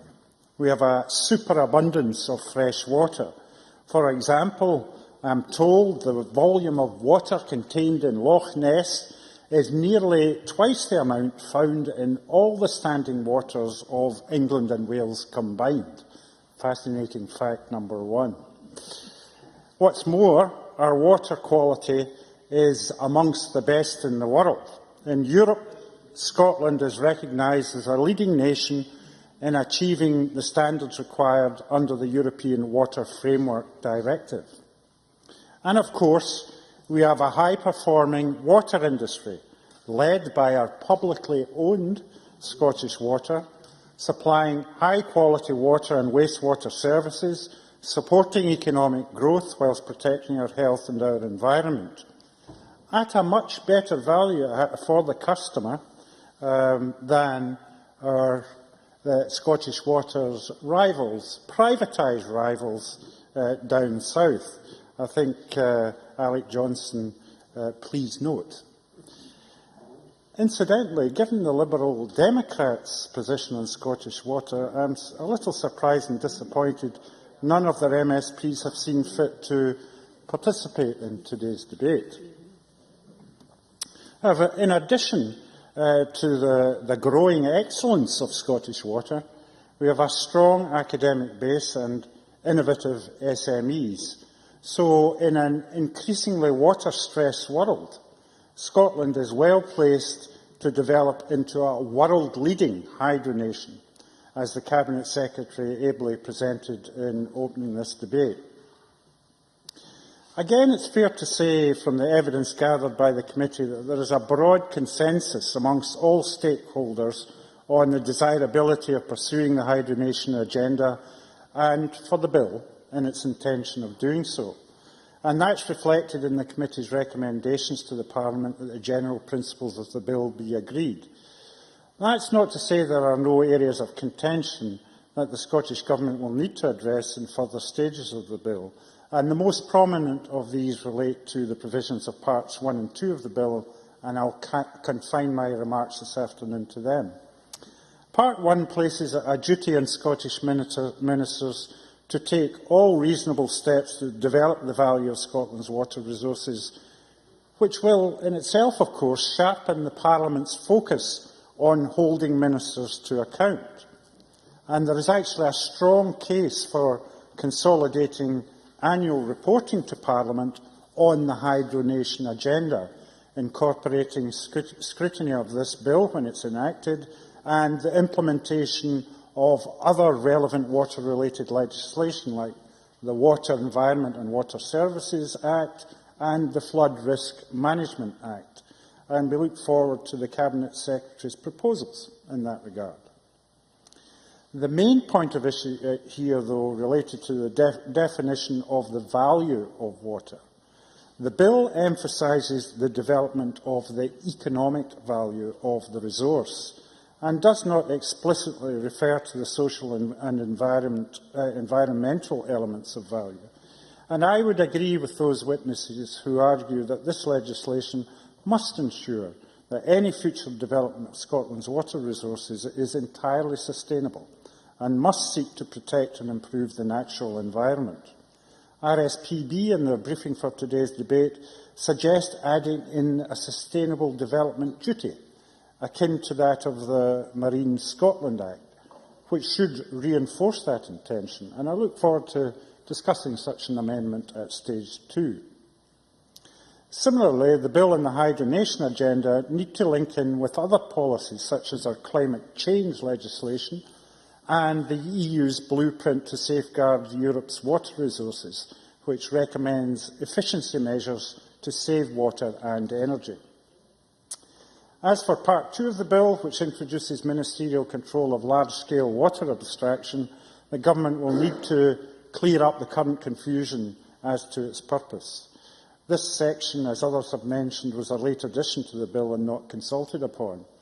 It also relates to an activity already subject to the Controlled Activities Regulations, the licensing regime operated by SEPA, in circumstances where a proposed abstraction may have a practical impact on the environment.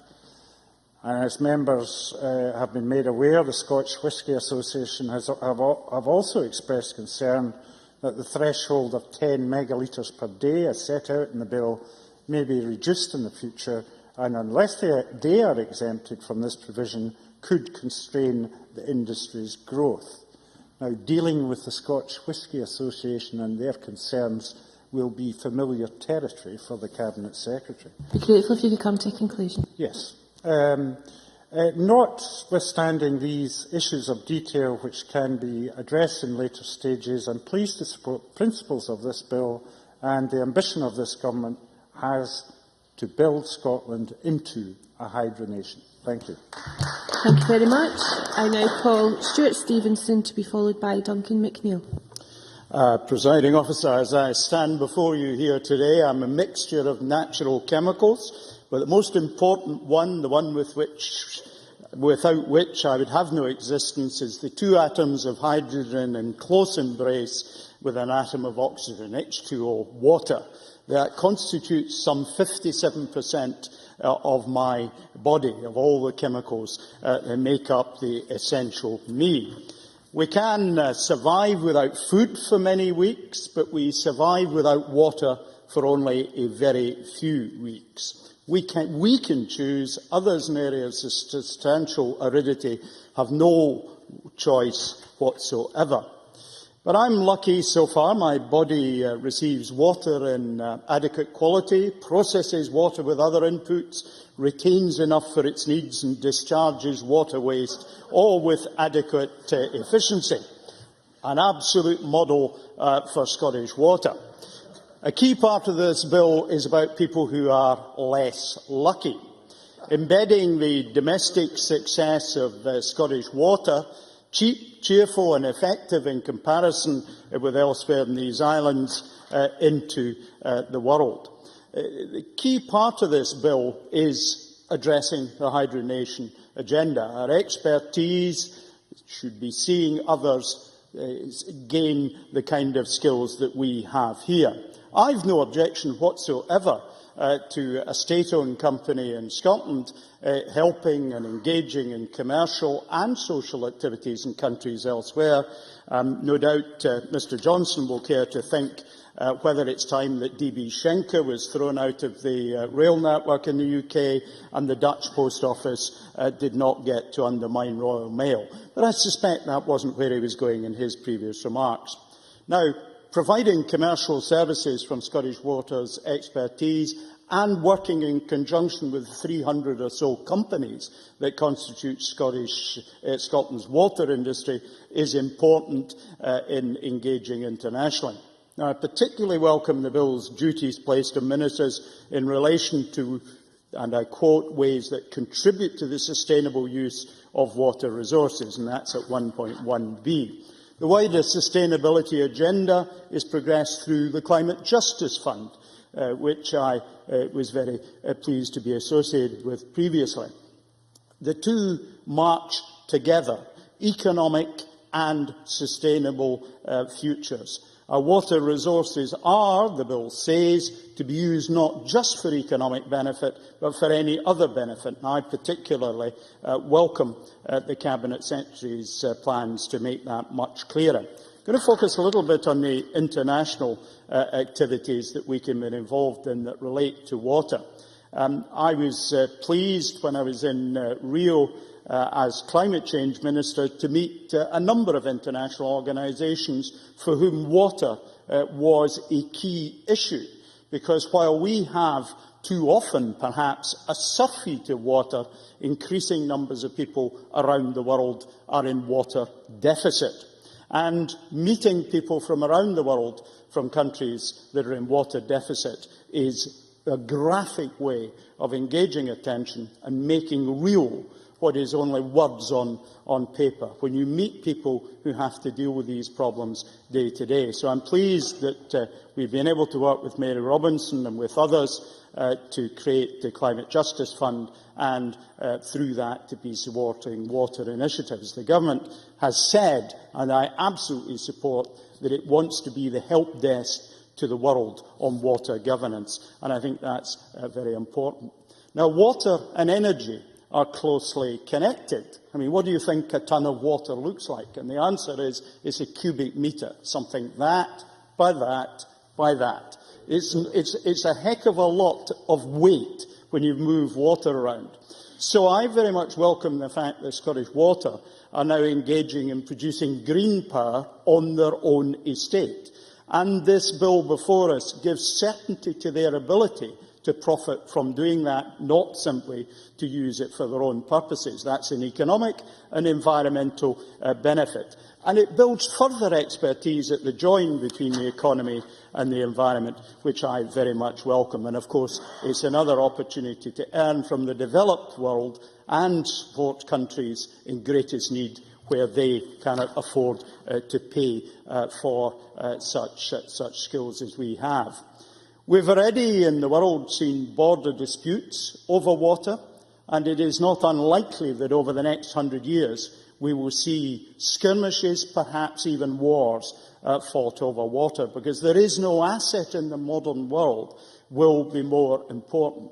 So we can contribute to world peace, and what higher objective could we serve by engaging with countries around the world whose populations are in water deficit, allowing Scottish Water and other companies with expertise in Scotland in dealing with the water industry to engage internationally, support those in greatest need, and contribute to world peace. I think that's a pretty good day's work, and I congratulate the committee and the government on what they've done so far. I look forward to more in future. Presiding Officer. Thank you very much. I now call Duncan McNeill to be followed by Gordon MacDonald. Thank you, Deputy Presiding Officer. And if Scotland's got lots of water, Greater Inverclyde is blessed with an abundance of water, of course, and recognised in this bill today as a real resource. And of course, in the Greenock history, I think it was long ago that it was recognised as a resource.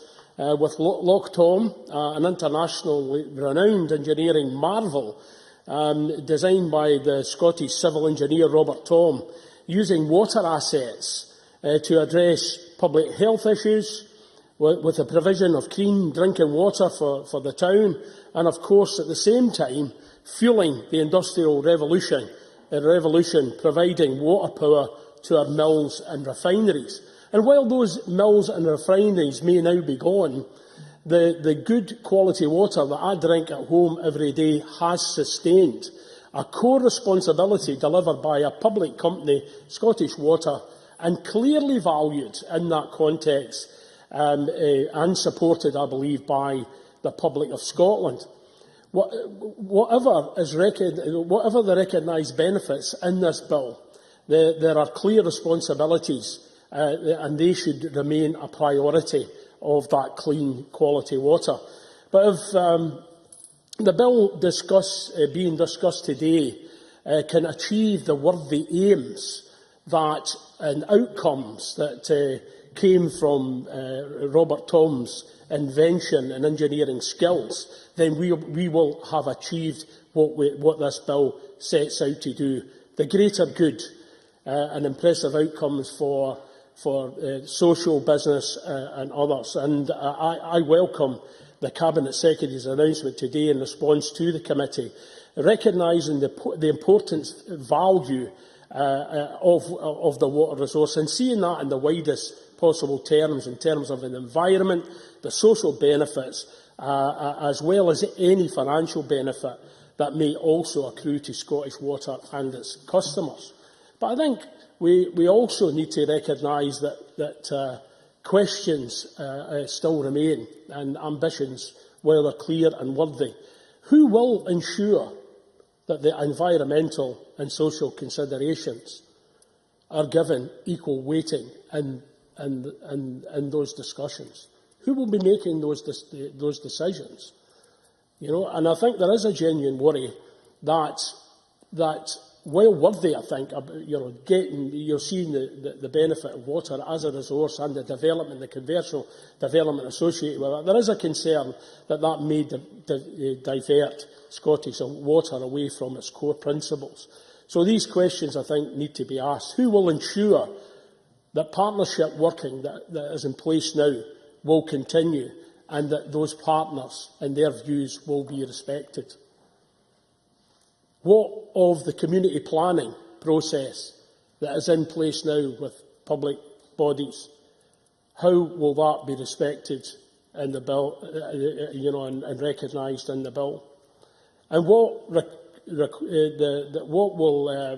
requirements will be placed on Scottish Water to work effectively with other public bodies, as happening now, and indeed communities, particularly in the area of renewables.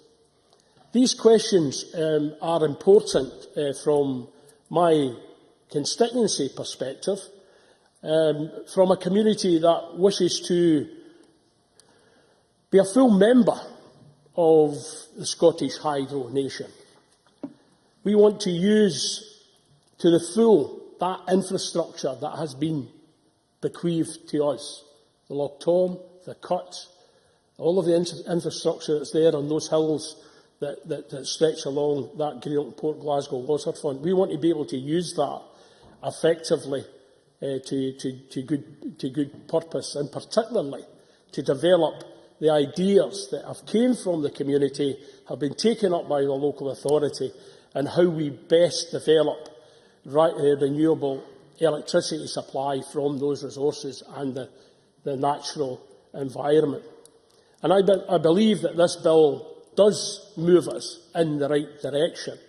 And I'm sure, given the Cabinet Secretary's opening remarks, that she recognises that there are indeed still more questions to be answered and much more work to do if we have to realise our ambition in the Great Inverclyde area, and if we have to realise our ambition for our nation to be that hydro nation.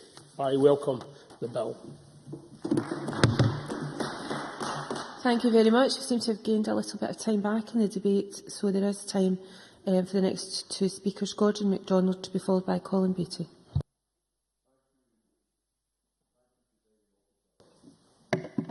Thank you, Presiding Officer. As others have said, Scotland is in an enviable position. As a country, we're able to sustain ourselves as a net exporter of food. We have around 90% of North Sea oil and gas. We have the renewable industry and, of course, an abundance of water. Although most of the planet is composed of water, fresh water is believed to be only 3% of the total amount of water available. In many areas of the world, there are severe water shortages, and the report, The Global Water Crisis Addressing an Urgent Security Issue, highlights that there already exist critical water shortages in sub-Saharan Africa, in West Asia and North Africa. The report also states that expected water demand in India and China will exceed supplies in less than 20 years. According to a statement on the DEFRA website, in 2012, a drought developed in much of England as a result of 2 winters with below-average rainfall. By April 2012, river flows and groundwater levels were exceptionally low, and temporary use bans were introduced by 7 water companies. Therefore, Scotland, with its vast water resource, has an economic opportunity and a responsibility to safeguard our water supply for generations to come. The Scottish Government has a vision of Scotland as a world-leading hydro nation, and the Water Resources Bill will support that goal. The Hydro Nation agenda will deliver economic gain to Scotland, help tackle climate change, raise Scotland's international profile, and share our knowledge on water issues. Part 1 of the bill places a duty on Scottish ministers to develop the value of Scotland's water resources.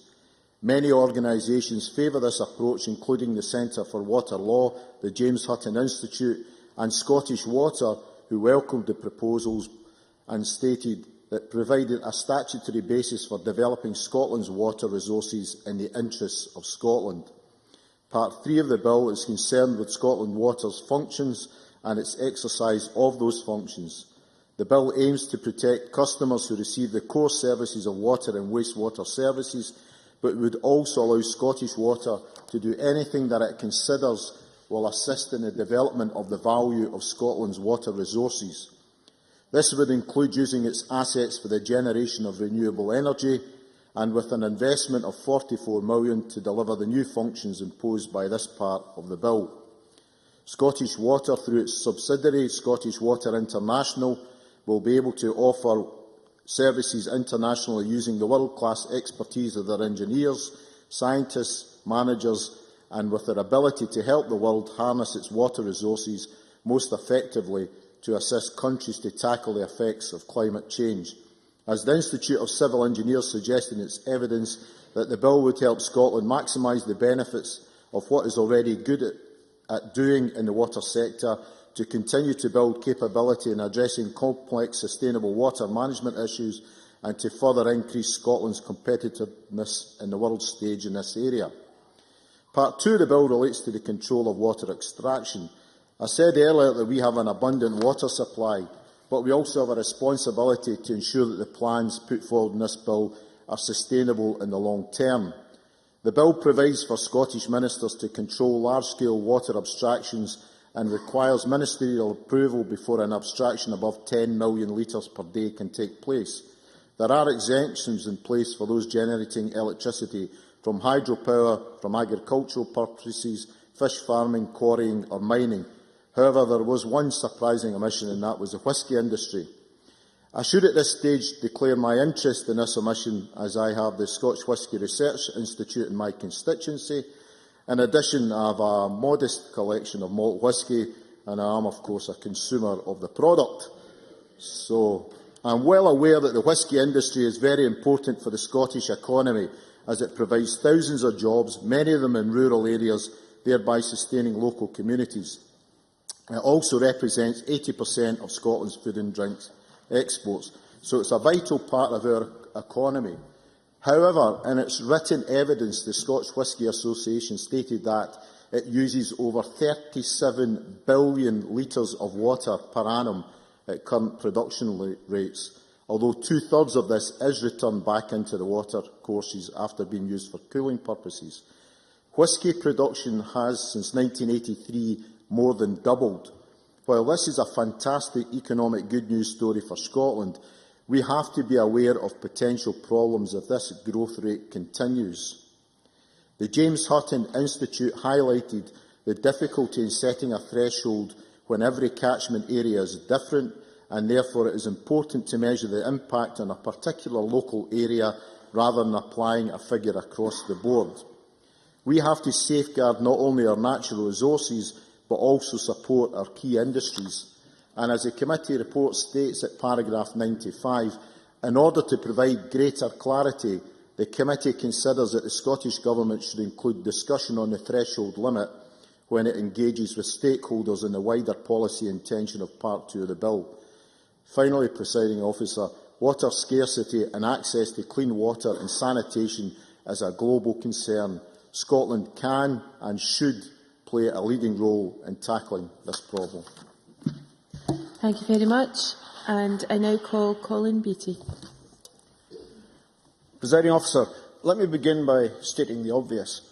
Water is a basic commodity which is perhaps taken for granted by most residents in Scotland, and certainly I have an expectation that when I turn the tap, water flows. But there are some people I know who take a view that water should, by its very nature and origin, be free, and that the imposition of charges by Scottish Water is somehow immoral or improper. Yet the water still has to be piped to our houses, the network of pipes and pumping stations still has to be maintained, sewage needs to be piped and treated, and none of this would happen without our paying for it to happen. In Scotland, we are fortunate that our major water supplier remains in public ownership, unlike the situation south of the border. It is my belief that this represents a distinct advantage to residents, given the anecdotal evidence which I read about shortages and failures which are reported about the privatised industry in England. The bill being brought forward will help develop and strengthen Scottish Water's position as our major supplier of residential and commercial water and provider of sewage services, and the bill's vision of Scotland as a hydro nation is an inspirational one. Scottish Water already delivers one of the UK's biggest investment programmes against the background of the lowest household bills. I am very happy with the Scottish Government's commitment to keeping this successful and innovative corporation firmly in public ownership. It's worth considering some of the scale and background to this bill. There are more than 300 companies supporting this sector in Scotland. The water supply and waste subsector is estimated to have a market value in Scotland of £709 million and to employ 6,200 people in 2008-9. Scottish Water provides 1.3 billion litres of drinking water through 29,762 miles of pipes every day. It also takes about 839 million litres of wastewater through 31,477 miles of sewer pipes daily. Can you imagine all these under our feet? Scottish Water serves 2.4 million households and 152,000 business premises across Scotland.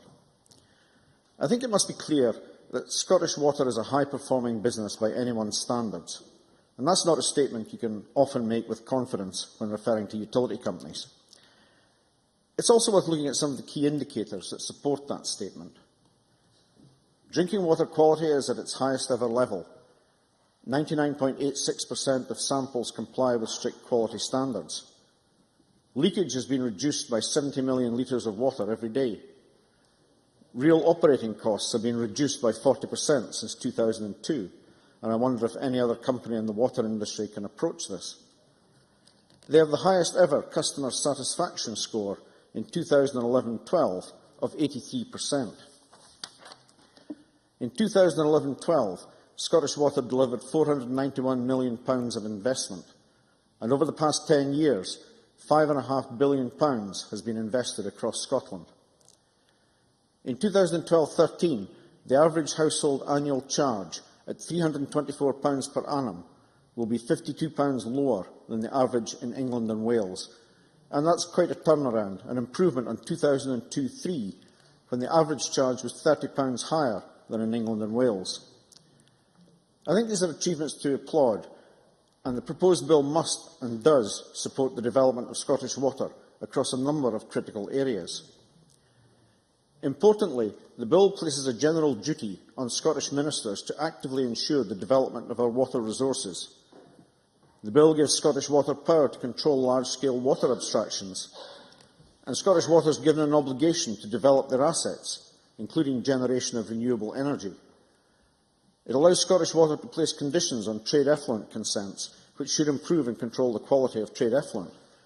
The bill prohibits dumping fat, oil or grease into the public sewer system, although you would think that would be fairly obvious. It gives additional powers to monitor raw water quality. It allows Scottish ministers to lend money directly to subsidiaries of Scottish Water or for them to borrow from other sources.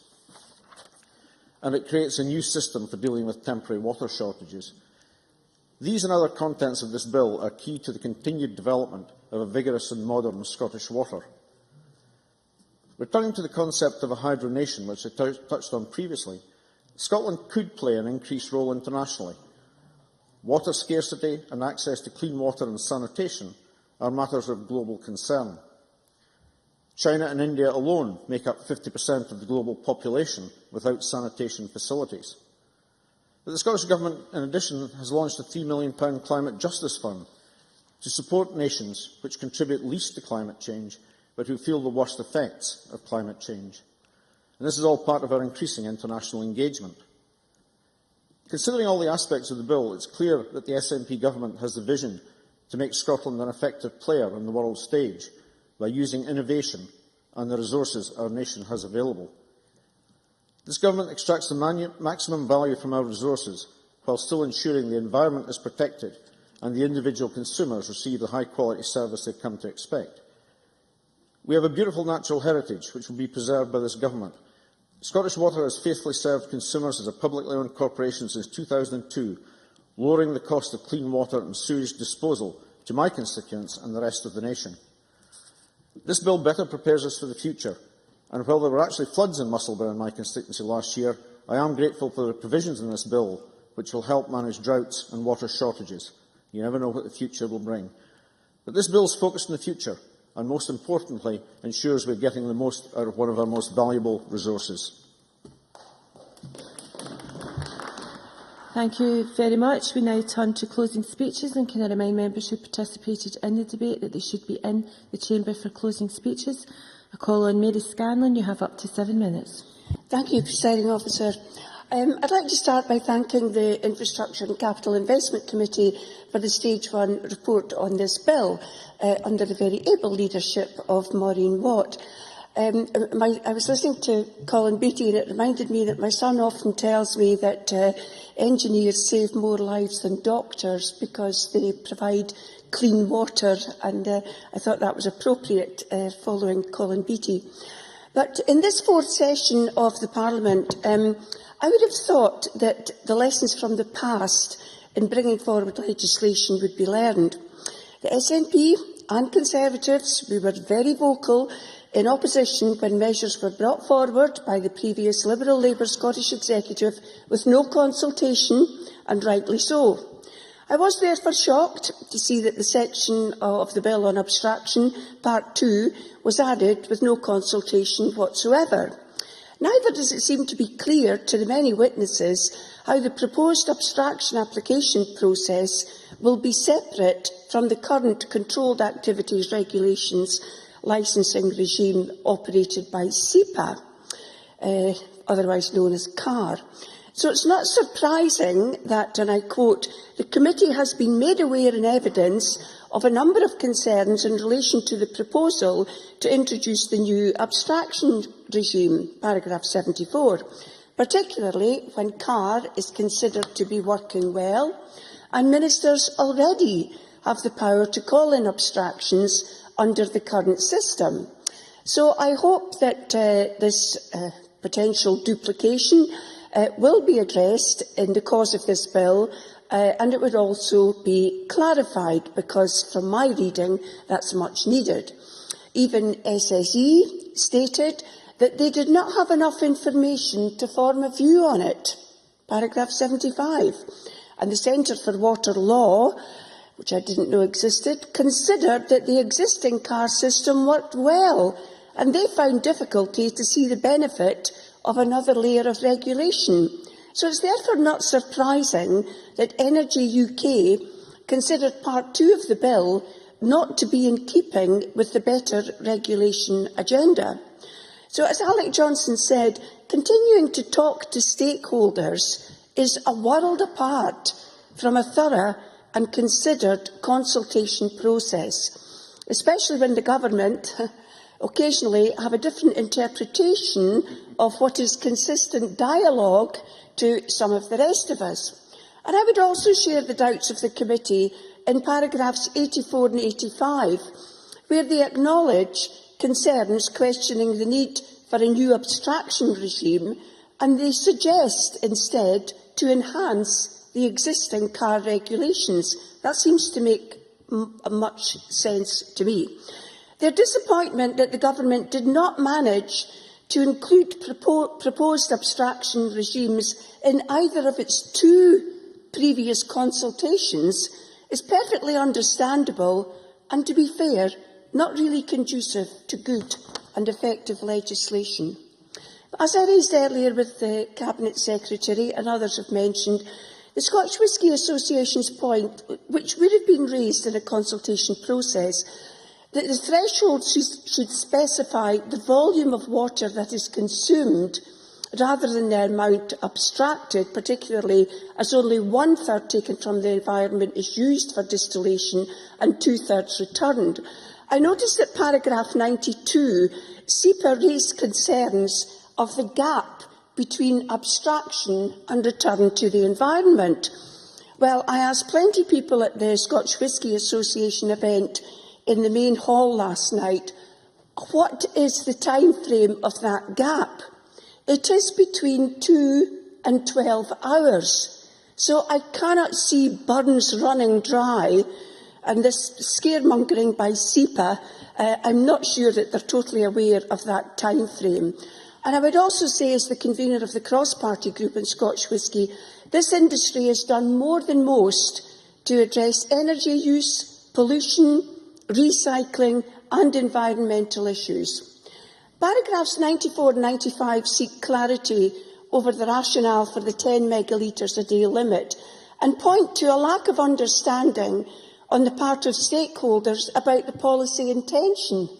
Well, at this stage, the policy intention should be known. And once more, I say that that is why this Parliament, with no revising chamber, places so much emphasis on pre-legislative scrutiny to allow the committees the opportunity to do the work that they are tasked to do. So although no distillery currently uses over 10 megalitres a day, the time could come, as Gordon MacDonald alluded to, given the increasing demand for whisky exports in China, Brazil, India and many other countries worldwide, the time could come where this demand could go over 10 megalitres, and any limit on water use could be potentially damaging to the industry, which is supported by law for production to be restricted in Scotland. I think it's about the only industry in Scotland that is restricted to our country by law. So given the contribution of the whisky industry to our economy and the fact that 2/3 of water abstracted is returned to the environment within hours, I hope that even at this stage, the Government, and I did feel the Cabinet Secretary was listening when I raised this issue earlier on, but I do hope that even at this stage the Government will consider an exemption on abstraction for whisky. The one thing that I did feel wasn't mentioned in this bill, and Alex Johnson is saying to me not to worry too much about it because Scottish Water has reduced the leakage rate from, I think, over 12 million litres every day. And Alex says, well, they're making good progress. It's now 700 million litres a day. Well, I don't know about the rest of you, but I still think that is a huge amount. So I fully commend the committee. I think their work has been thorough. It's an excellent report, and we will be supporting the general principles of this bill. Thank you very much. I now call on Elaine Murray. You have up to 8 minutes, Dr Murray. Thank you, Presiding Officer. I think this has been a mainly consensual debate, even though we have been invited to envisage Stuart Stevenson discharging water, sort of thing. And the fact that the Conservatives do take a different view of the value of retaining Scottish Water in the public sector to the rest of the Chamber. It does, of course, make sense for Scotland to make the most of a resource it possesses in abundance, and indeed at times, as others have said, overabundance. Water shortages are a concern, as many have said, across the world as climate change and increasing global population take effect. In Scotland, we often complain about the amount of water we are blessed with, and the effect of global warming on us is that this resource is likely to increase, as is the severity with which it is deposited on our land. And clearly we should turn this to the country's advantage whenever possible. Though, like others, I am not sure that the statutory designation of Scotland as a first hydro nation is absolutely necessary to be able to do all the things that you want to do. And I have to say in passing that I do have an aversion to the appearance of capital letters in the middle of a sentence when not attached to a proper noun. It annoys me almost as much as the intrusive apostrophe, but I will let that pass. And I'm not convinced that some of the provisions of legislation is absolutely necessary, that we couldn't be doing some of this anyway. Though I am now joining the Infrastructure, in fact, I think I am technically a member of the Infrastructure and Capital Investment Committee. I was not a member during Stage 1 consideration, and I therefore read the policy memorandum and the committee's report with considerable interest, and I'm looking forward to what happens at Stage 2. And despite the uncertainty regarding the ministerial duty being necessary, it does appear to have received support from witnesses, though Consumer Focus Scotland wanted more clarity in the benefit of the bill to Scottish Water customers. They in the RSPB felt that this should not divert effort from improving and preventing deterioration of the water resource. For example, the figure was cited regarding leakage of water from the system as being some 704 million litres in 2009-2010. A number of speakers today, Maureen Watt, Margaret McCulloch, Duncan McNeill, expressed the concern about what the term value of water actually meant, and this was also referenced by witnesses to the committee. Many suggested that the bill should be amended to reflect the 3 pillars of sustainability rather than simply its economic value, and therefore I'm sure they, like others, will welcome the announcement by the Minister today that she intends to bring forward an amendment at Stage 2 to make that clear. The Economic Committee of the Law Society of Scotland was also concerned that the provisions do not take environmental impact fully into account.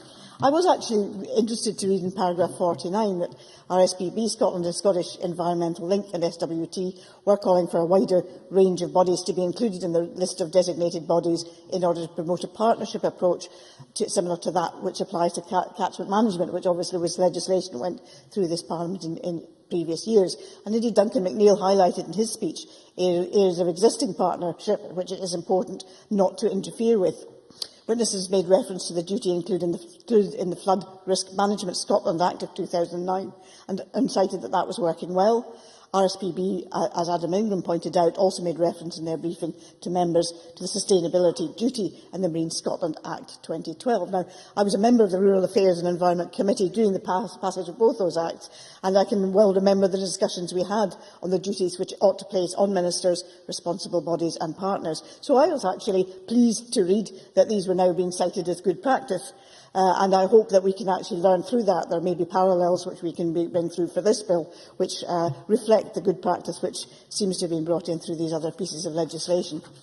Now, I want to actually mention something which hasn't been mentioned in the debate today, but I'm sure that if other colleagues who are not present in this debate, Claudia Beamish or Rob Gibson, were present, they would definitely be mentioning this, and that is the fact that RSPB are also urging us to explicitly include peatland habitats, blanket and raised bogs, in the definition of the water resource, in order that peat bog management and restoration can be pursued under this bill's purpose of developing Scotland's water resource.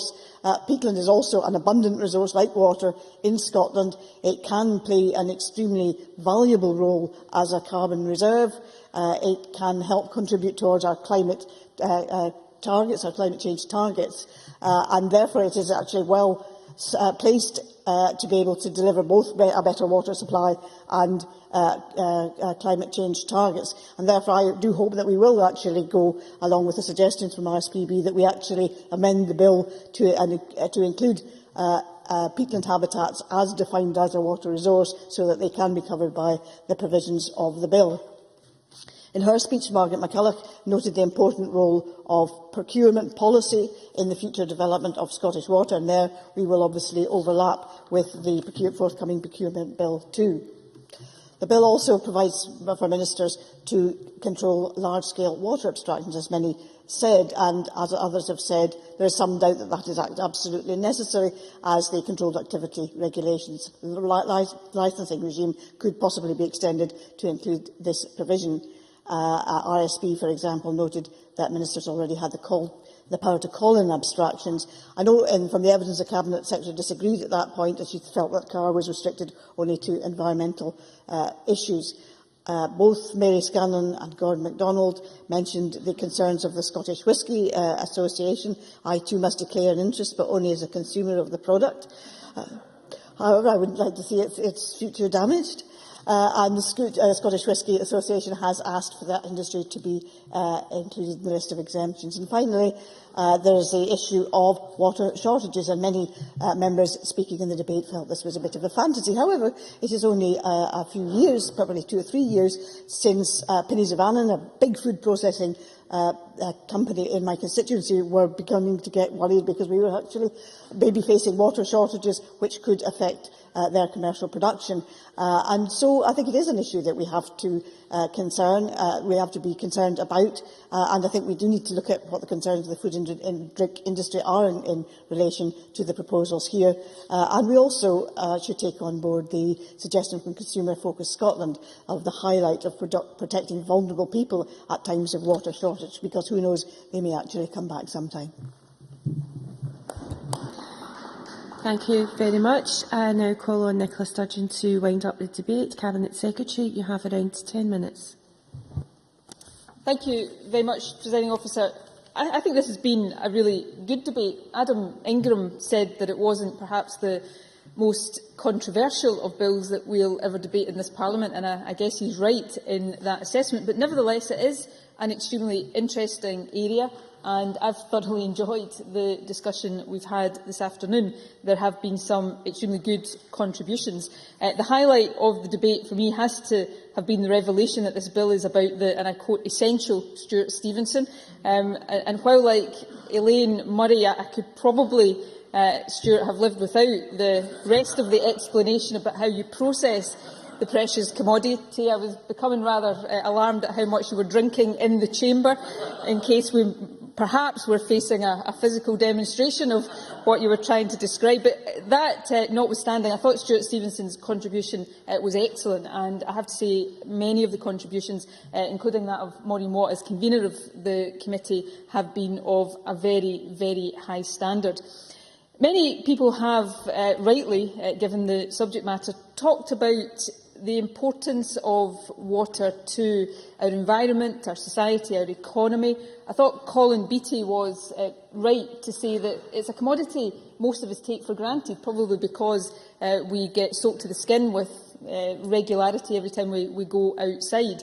But nevertheless, it is important to remind ourselves just how important the commodity of water is. And Gordon MacDonald, I thought, spoke eloquently about the big responsibility, the very serious responsibility that comes to us from having a relative abundance of the commodity in a world where scarcity will increasingly be the topic that is of concern. Duncan McNeill spoke about the importance of water to Inverclyde, and that gives me the opportunity to say that I had my own close contact this week with the Port Glasgow Water when I had the opportunity to launch the MV Halig, the world's first seagoing ro-ro hybrid ferry, which I thought was a tremendous occasion, built at Ferguson's shipyard, and Stuart McMillan was there piping the guests as we performed that ceremony. It was all in all a great day for Ferguson's, for Port Glasgow and for Inverclyde. A lot of members today spoke about the government's ambition. I have to say one or two of them spoke in what almost appears sometimes to be derogatory terms about the government's ambition.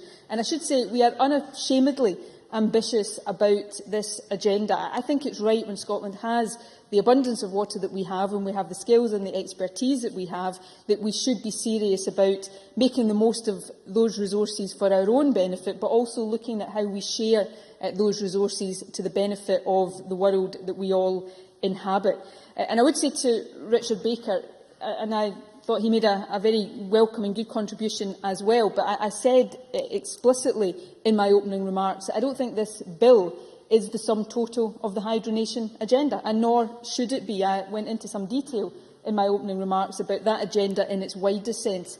So this bill is not the be-all and end-all, but I do think it fulfils an important function in that wider agenda, and that's why I'm glad that it's attracted the support it has today. There were some key points made in the course of the debate, and I want to just go through them in a thematic way, really. I guess the first set of comments I would characterise as about being the importance of striking the right balance in all of this. Because this bill is about competing interests to some extent. It's important that we do strike the right balance between the interests of consumers and the importance they attach on quality of service and fair water charges. It's about the interests of business and the importance of supporting and encouraging our businesses, and also doing what we can to support those who want to support developing nations, while all the time ensuring that we are protecting this vital resource for the benefit of future generations. There's also then the balance between economic, environmental and social factors, and the amendment that I said at the outset that I intend to bring forward at stage 2 to part 1 of this bill, I hope will, and I know there were some favourable comments made about that during the debate, I hope that will assure people that the government is serious about striking that balance in the right place. And I thought Maureen Watt made some particularly important comments in that regard. The next section I want to turn to really is part 2, the abstraction section. Many members, Maureen Watt, Mary Scanlon, Richard Baker, Alec Johnson, Adam Ingram, have made comments about this part of the bill. And I want to address some of the particular points that were made. Firstly, the relationship between the Controlled Activities Regulations. I don't see this as duplication. And I say that as a minister who came to this bill at a late stage of the development of the draft bill. So in looking at that, see very clearly the relationship between CAR and the provisions in the bill. CAR, as I said in response to Mary Scanlon earlier on, focuses just on environmental factors. The provision of the bill are designed to take a much wider view and look at a wider set of circumstances. For example, is the location of abstraction appropriate? Is the right infrastructure in place? Are we taking adequate account of long-term interests in terms of the safeguarding of the resource? So I believe it is right to have those two systems sitting in parallel, but it's also right that it is a proportionate system. And in setting the threshold at 10 megalitres per day, I believe we are striking the right balance. That's a significant volume of water. The majority, perhaps the vast majority of abstractions in Scotland currently are below that level. Mary Scanlon and others talked about the Scottish whisky interest in this. The exemptions that are already in the bill are principally covering activities that are non-consumptive and deliver a wider public benefit. But I will look, as I've said previously, at the comments that have been made. I take Mary Scanlon's point about essentially the non-consumptive nature of the abstractions of the Scottish whisky industry. So we will consider these points carefully, and even if we don't agree to amend the bill, I hope we can satisfy the concerns of interests like the whisky industry. The next section I want to turn to really is I suppose the distinction between core and non-core Scottish water services, and the concern that was raised, certainly at an earlier stage of consideration, that Scottish Water might somehow be given an unfair commercial advantage. I was pleased to hear Maureen Watt say that the committee had been satisfied on that point with the assurances that were given, and I want to repeat those assurances today. There is no unfair advantage being conferred on Scottish Water in terms of its commercial activities. For example, if you look right now at lending to business stream, that lending is at a commercial rate, and it will continue to be the case that future lending to subsidiaries will continue to be on that basis. The split between core and non-core, as Alec Johnson said, is of huge importance. The core business will continue to be a priority, and the core business will not subsidise the non-core activity. I want to turn to Scottish Water specifically now. Yes, of course. I apologise for raising an issue which has come from the debate but isn't actually relevant to what the Minister is currently saying. I forget who it was who raised this subject, but there was a suggestion that where Scottish Water's expertise is being made available across the world, as we know it already is and will be to a greater extent in future, that somehow the dispersal of that expertise should be conditional on Scottish Water's organisational model being promoted also. I'm concerned about that level of political interference, and would the Minister take the opportunity to perhaps disassociate herself with an idea that may have potential impact on Scottish Water's activity? Cabinet Secretary. I think, to be fair, well, firstly, Alec Johnson, I think, is mischaracterising what was said, and secondly, I'm about to characterise what somebody else said. The concern was raised, I think, by Neil Findlay about assisting the privatisation of water resources in other countries, and I think it was Maureen Watt made the perfectly valid point that actually there is an opportunity for Scottish Water to show leadership, because its ownership structure and model of governance as a public corporation, a very successful public corporation, shows that that model works, and that's part of the leadership Scottish Water can show. And I think that's a perfectly valid point to make. If I've missed part of what Alec Johnson was talking about, I'd be happy to deal with the remainder in writing. I did want to, very briefly in the time that's remaining to me, mention Scottish Water. It is a success story. Some members raised a particular constituency issues which I'll ensure are drawn to Scottish Water's attention and responded to. But Scottish Water is in its 10th year and has a record we should be proud of. It's delivered significant efficiencies with average household water charges lower than those in England and Wales. As Mary Scanlon indicated, leakage has been reduced, new infrastructure built, but that's not the end of the story. The business has to continue to drive forward with efficiency, ensuring that its assets are resilient and meeting the needs of customers. And I'm sure Scottish Water will rise to that challenge. Some in the debate, not the Liberals who didn't contribute to the debate, but the Tories have put forward again what they consider to be the case for privatisation. I really do think the question that people like Alec Johnson have to answer is that when we have Scottish Water operating in the public sector and operating so successfully, why on earth would we want to change that and put at risk the success story that Scottish Water is enjoying? And this government will not do that. Presiding Officer, if I can draw my remarks to a conclusion, this bill challenges, as Jim Eadie, I think, rightly said, to show leadership, to develop the value of our massive water resources. And by the value, of course, we mean more than the water in the rivers, lochs and canals. It is the land managers, the regulators, the industry experts, the academic, the volunteers who spend a lot of time protecting our environment. Water underpins every economy, and given our relative abundance, then it's right that we have a positive and ambitious vision for the future. We are very fortunate, and it's right that we look to share that good fortune with others. So I look forward to further discussion with the committee on the points raised today, and I would now invite members to support me in agreeing to the principles of the Water Resources Scotland Bill, so that we can now move on to the detailed scrutiny of Stage 2 and beyond. Concludes the debate on the Water Resources Scotland Bill. The next item of business is consideration of motion number 4853 in the name of John Swinney on the financial resolution for the Water Resources Scotland Bill. Call on Nicola Sturgeon to move the motion. Formally moved. The question on this motion will be put at decision time. The next item of business is consideration of motion number 5259 in the name of Keith Brown on the legislative consent motion for the Marine Navigation number 2 Bill, UK legislation. I call on Nicola Sturgeon to move the motion. Formally moved. The question on this motion will be put at decision time. The next item of business is consideration of business motion 5239 in the name of Joe Fitzpatrick on behalf of the Parliamentary Bureau setting out a business programme. Any member who wishes to speak against the motion should press the request to speak button now. And I call on Joe Fitzpatrick to move motion 5239. Formally moved. No member is asked to speak against the motion, therefore I now put the question to the Chamber. The question is that motion number 5239 in the name of Joe Fitzpatrick be agreed to. Are we all agreed? The motion is therefore agreed to.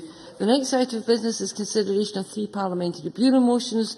I'd ask Joe Fitzpatrick to move motion number 5240 on approval of an SSI and motions number 5241 and 5242 on approval of SSIs.